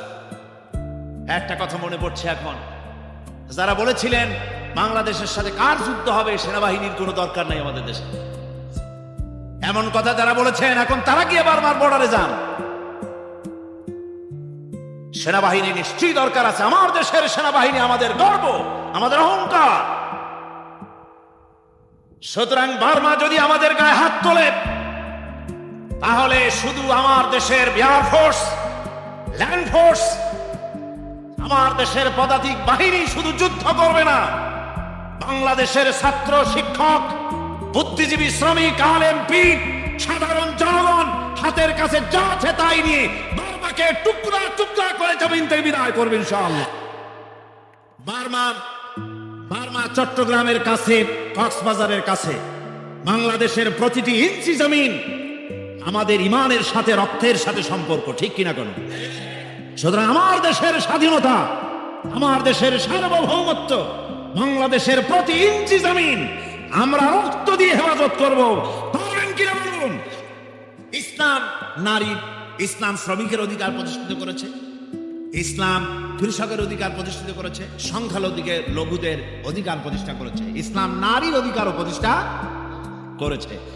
আজকে এক শ্রেণীর তথাকথিত বুদ্ধিজীবীরা তারা মহিলাদেরকে বলছে যে ইসলাম পর্দার নাম করে তোমাদেরকে আটকায় রাখছে, তোমাদেরকে পর্দার নাম করে অবরোধ প্রথা দিয়ে তোমাদেরকে সর্বনাশ করে দিয়েছে। আমার ভাইরা, ইসলাম দিয়েছে নারীর আসল মর্যাদা। আমার মা বোনেরা, এই 5 দিন ধরে যত আলোচনা আমি করেছি, বাটি লাগছে নাকি? বাটি লাগে নাই। জোয়ার ক্রমান্বয়ে প্রবল থেকে প্রবলতর হচ্ছে। এই জোয়ারে আমরাও যেন জোয়ারের উল্টা না যাই। যারা জোয়ারের উল্টা চলবে শুষ্ক তৃণের মতো ভেসে কোত্থেকে কোথায় চলে যাবে পাত্তা থাকবে না। ইসলামী আন্দোলনের জোয়ারের শরীক হতে হবে সকলকে মিলে। ওই যেমন সালভেশন পার্টি, তারা যেমন আলজেরিয়া ইসলামী বিপ্লব করেছে, যেমন আজারবাইজান, উজবেকিস্তান, কাজাকিস্তান, তাশখান, আপনার কি কয় বোহারা ইত্যাদি এলাকায় যেমন ইসলামী আন্দোলনের এখন সূত্রপাত হয়েছে, একটা বিরাট বেল্ট তৈরি হচ্ছে। লক্ষ্য করেছেন? বিরাট বেল্ট তৈরি হয়ে বলয় তৈরি হচ্ছে। একদিকে রাশিয়ার ওই মুসলমান রাষ্ট্রগুলি উজবেকিস্তান, তাজিকিস্তান, সামারকান্দ, বোহারা, তাশখান ইত্যাদি এলাকা দিয়ে শুরু করে আজারবাইজান হয়ে, এরপরে আফগানিস্তান হয়ে, এরপরে পাকিস্তান হয়ে কাশ্মীরে সংঘর্ষ শুরু হয়েছে। কাশ্মীর দিয়ে ভারতের উপর দিয়ে বাংলাদেশ পর্যন্ত বিরাট মুসলিম রাষ্ট্রে পরিণত হয়ে যাবে ইনশাআল্লাহ। এটা বাস্তবে পরিণত হবে ইনশাআল্লাহ। সবাই বলেন ইনশাআল্লাহ। সেজন্য আমাদেরকে এগিয়ে আসতে হবে ময়দানে, আমাদেরকে রক্ত দিতে হবে, জান দিতে হবে, মাল দিতে হবে। পারবেন? জোরে বলেন পারবেন? ইসলামী আন্দোলনের জন্য জান, মাল, রক্ত সবকিছু দিয়ে উৎসর্গ করে আমাদেরকে এগিয়ে আসতে হবে। আল্লাহ রাসূল যখন রক্ত দিতে পেরেছেন, সাহাবায়ে কেরাম যখন রক্ত দিয়েছেন, আমরা পারবো না? আমরা পারবো না? আমার বন্ধুগণ, আল্লাহর দ্বীনের জন্য রক্ত দিতে পারা, জীবন দিতে পারা, এটা হলো সবচাইতে বড় নেয়ামত। শাহাদাতের মওত কামনা করা সবচাইতে বড় নেয়ামত। দুনিয়ায় কোন মওত শাহাদাতের সমান হয় না। এই জন্য হযরতে ওমর রাদিয়াল্লাহু তাআলা আনহু তিনি দোয়া করতেন, হায় আল্লাহ, তুমি দয়া করে আমাকে শাহাদাতের মওত নসিব করে দাও, আর তোমার রাসূলের শহর এই মদিনায় আমাকে তুমি মৃত্যুবরণ করো। আমার ভাইরা, আল্লাহ রাব্বুল আলামিন তার দোয়া কবুল করেছিলেন। মৃত্যুর যন্ত্রণা একটা পিঁপড়ায় কাটার যন্ত্রণার চাইতে বেশি কিছু না। মানুষ যখন শহীদ হয়ে যায়, শহীদ হওয়ার পরে আল্লাহর সঙ্গে দিদার হওয়ার জন্য শাহাদাত হচ্ছে একটা সেতু বা ব্রিজ। এই ব্রিজটা পার হলে এবার দুনিয়া, আর ওপারে আল্লাহ রাব্বুল আলামিনের সঙ্গে দিদার নসিব হয়ে যাবে। আমার ভাইরা,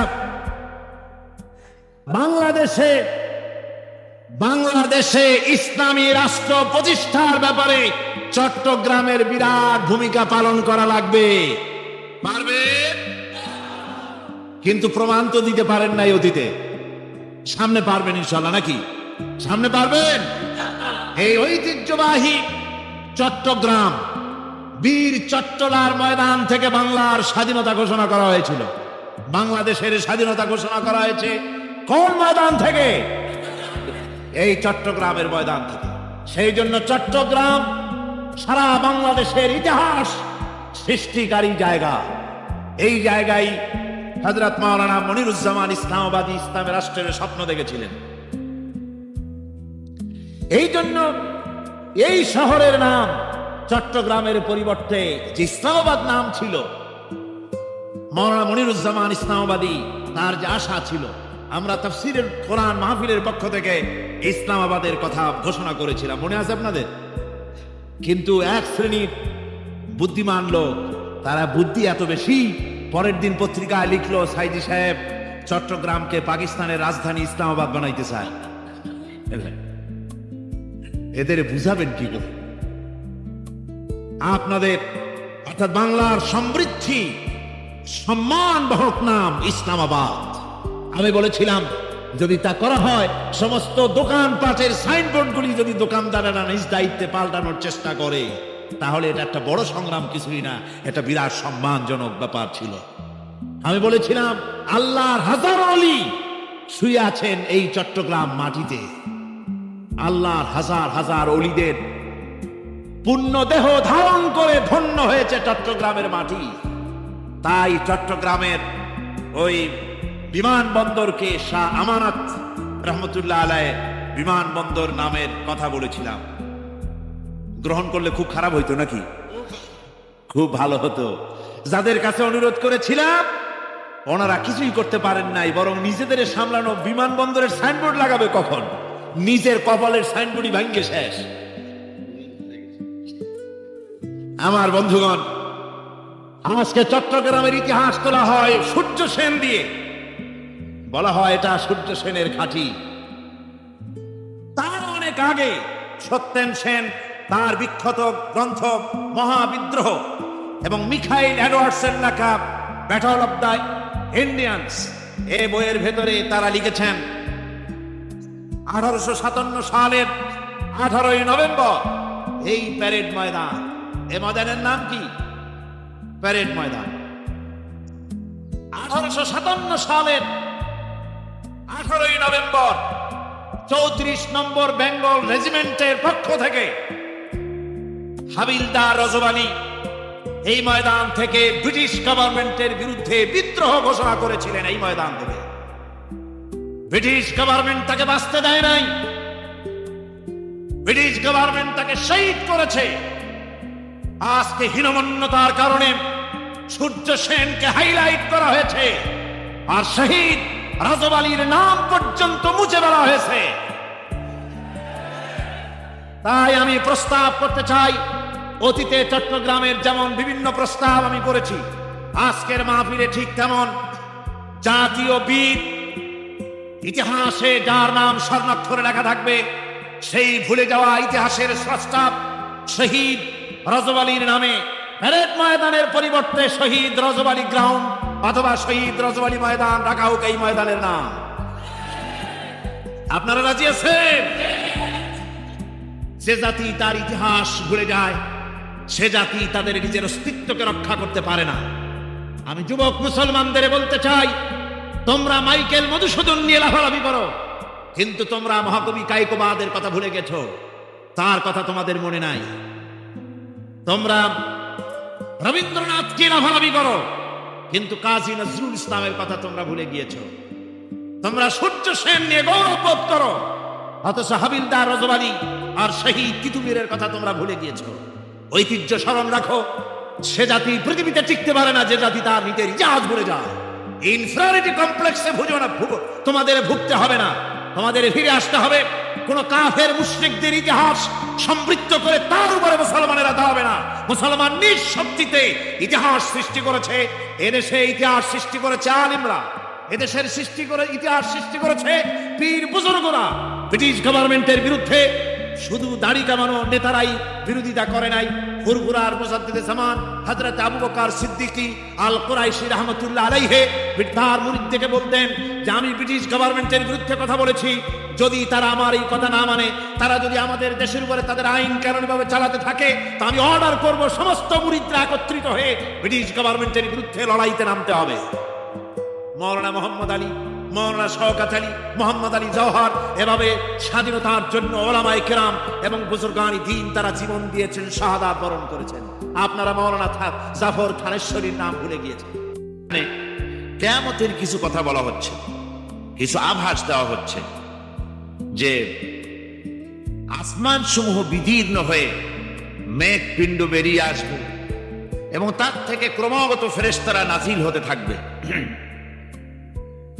আল্লাহর হাবিব বলেছেন, কেউ যদি কিয়ামতের দৃশ্য দেখতে চায় সেজন্য সূরা ইজা শামসু কুবিরাত ওয়া ইজা সামাউ ফাতারাত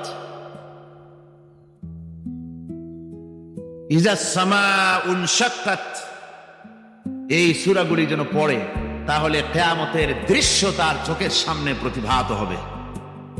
কিয়ামতের দৃশ্যটা আসলে কেমন হবে সেই সূরাগুলি তেলাওয়াত করলে সে বুঝতে পারবে। যেমন আল্লাহ পাক বলছেন, بلغ العلا بكماله كشف الدجى بجماله حسنت جميع خصاله صلوا عليه وعليه সুনাম ধন্য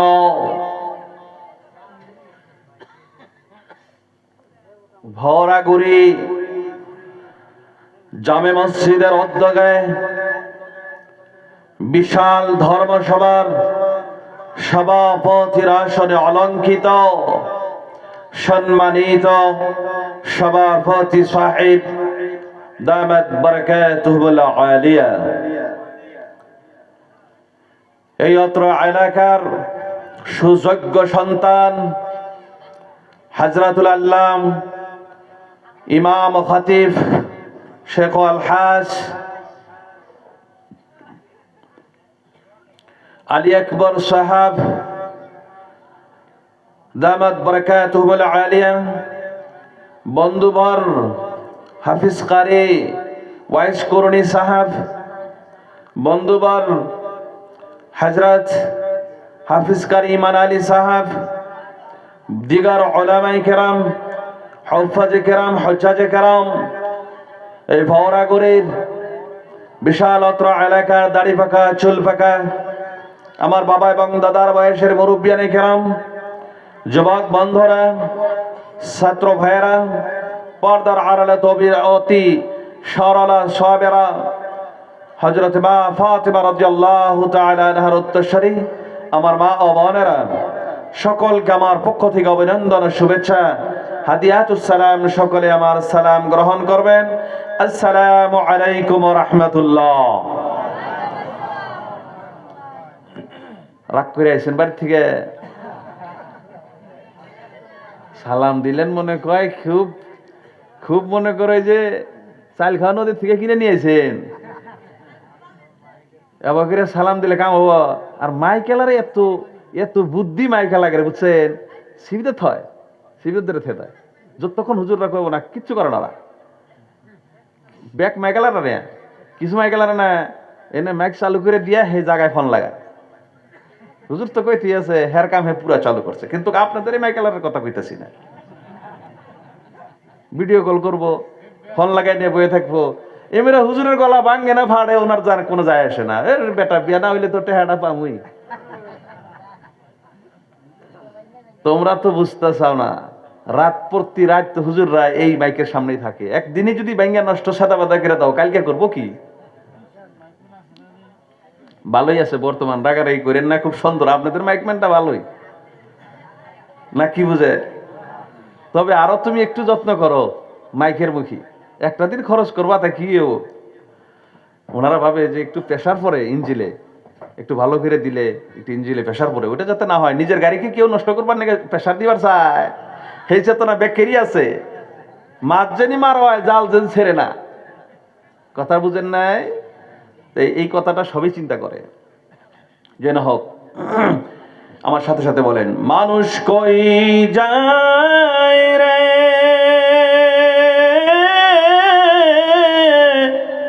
দুনিয়া সারিয়া, মসজিদের ওই পালকি আইনা দুলা দেয় সাজায়া তারে জনমের লাগিয়া। কথা ঠিক কিনা? মানুষ কই যায় রে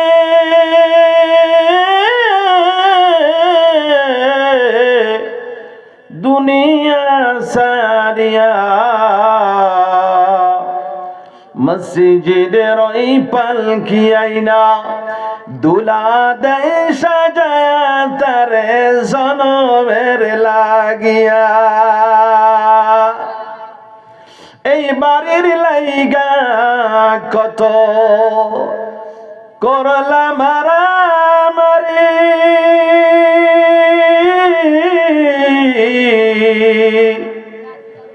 মামলা মুকাদ্দামা কইরা খাওয়াই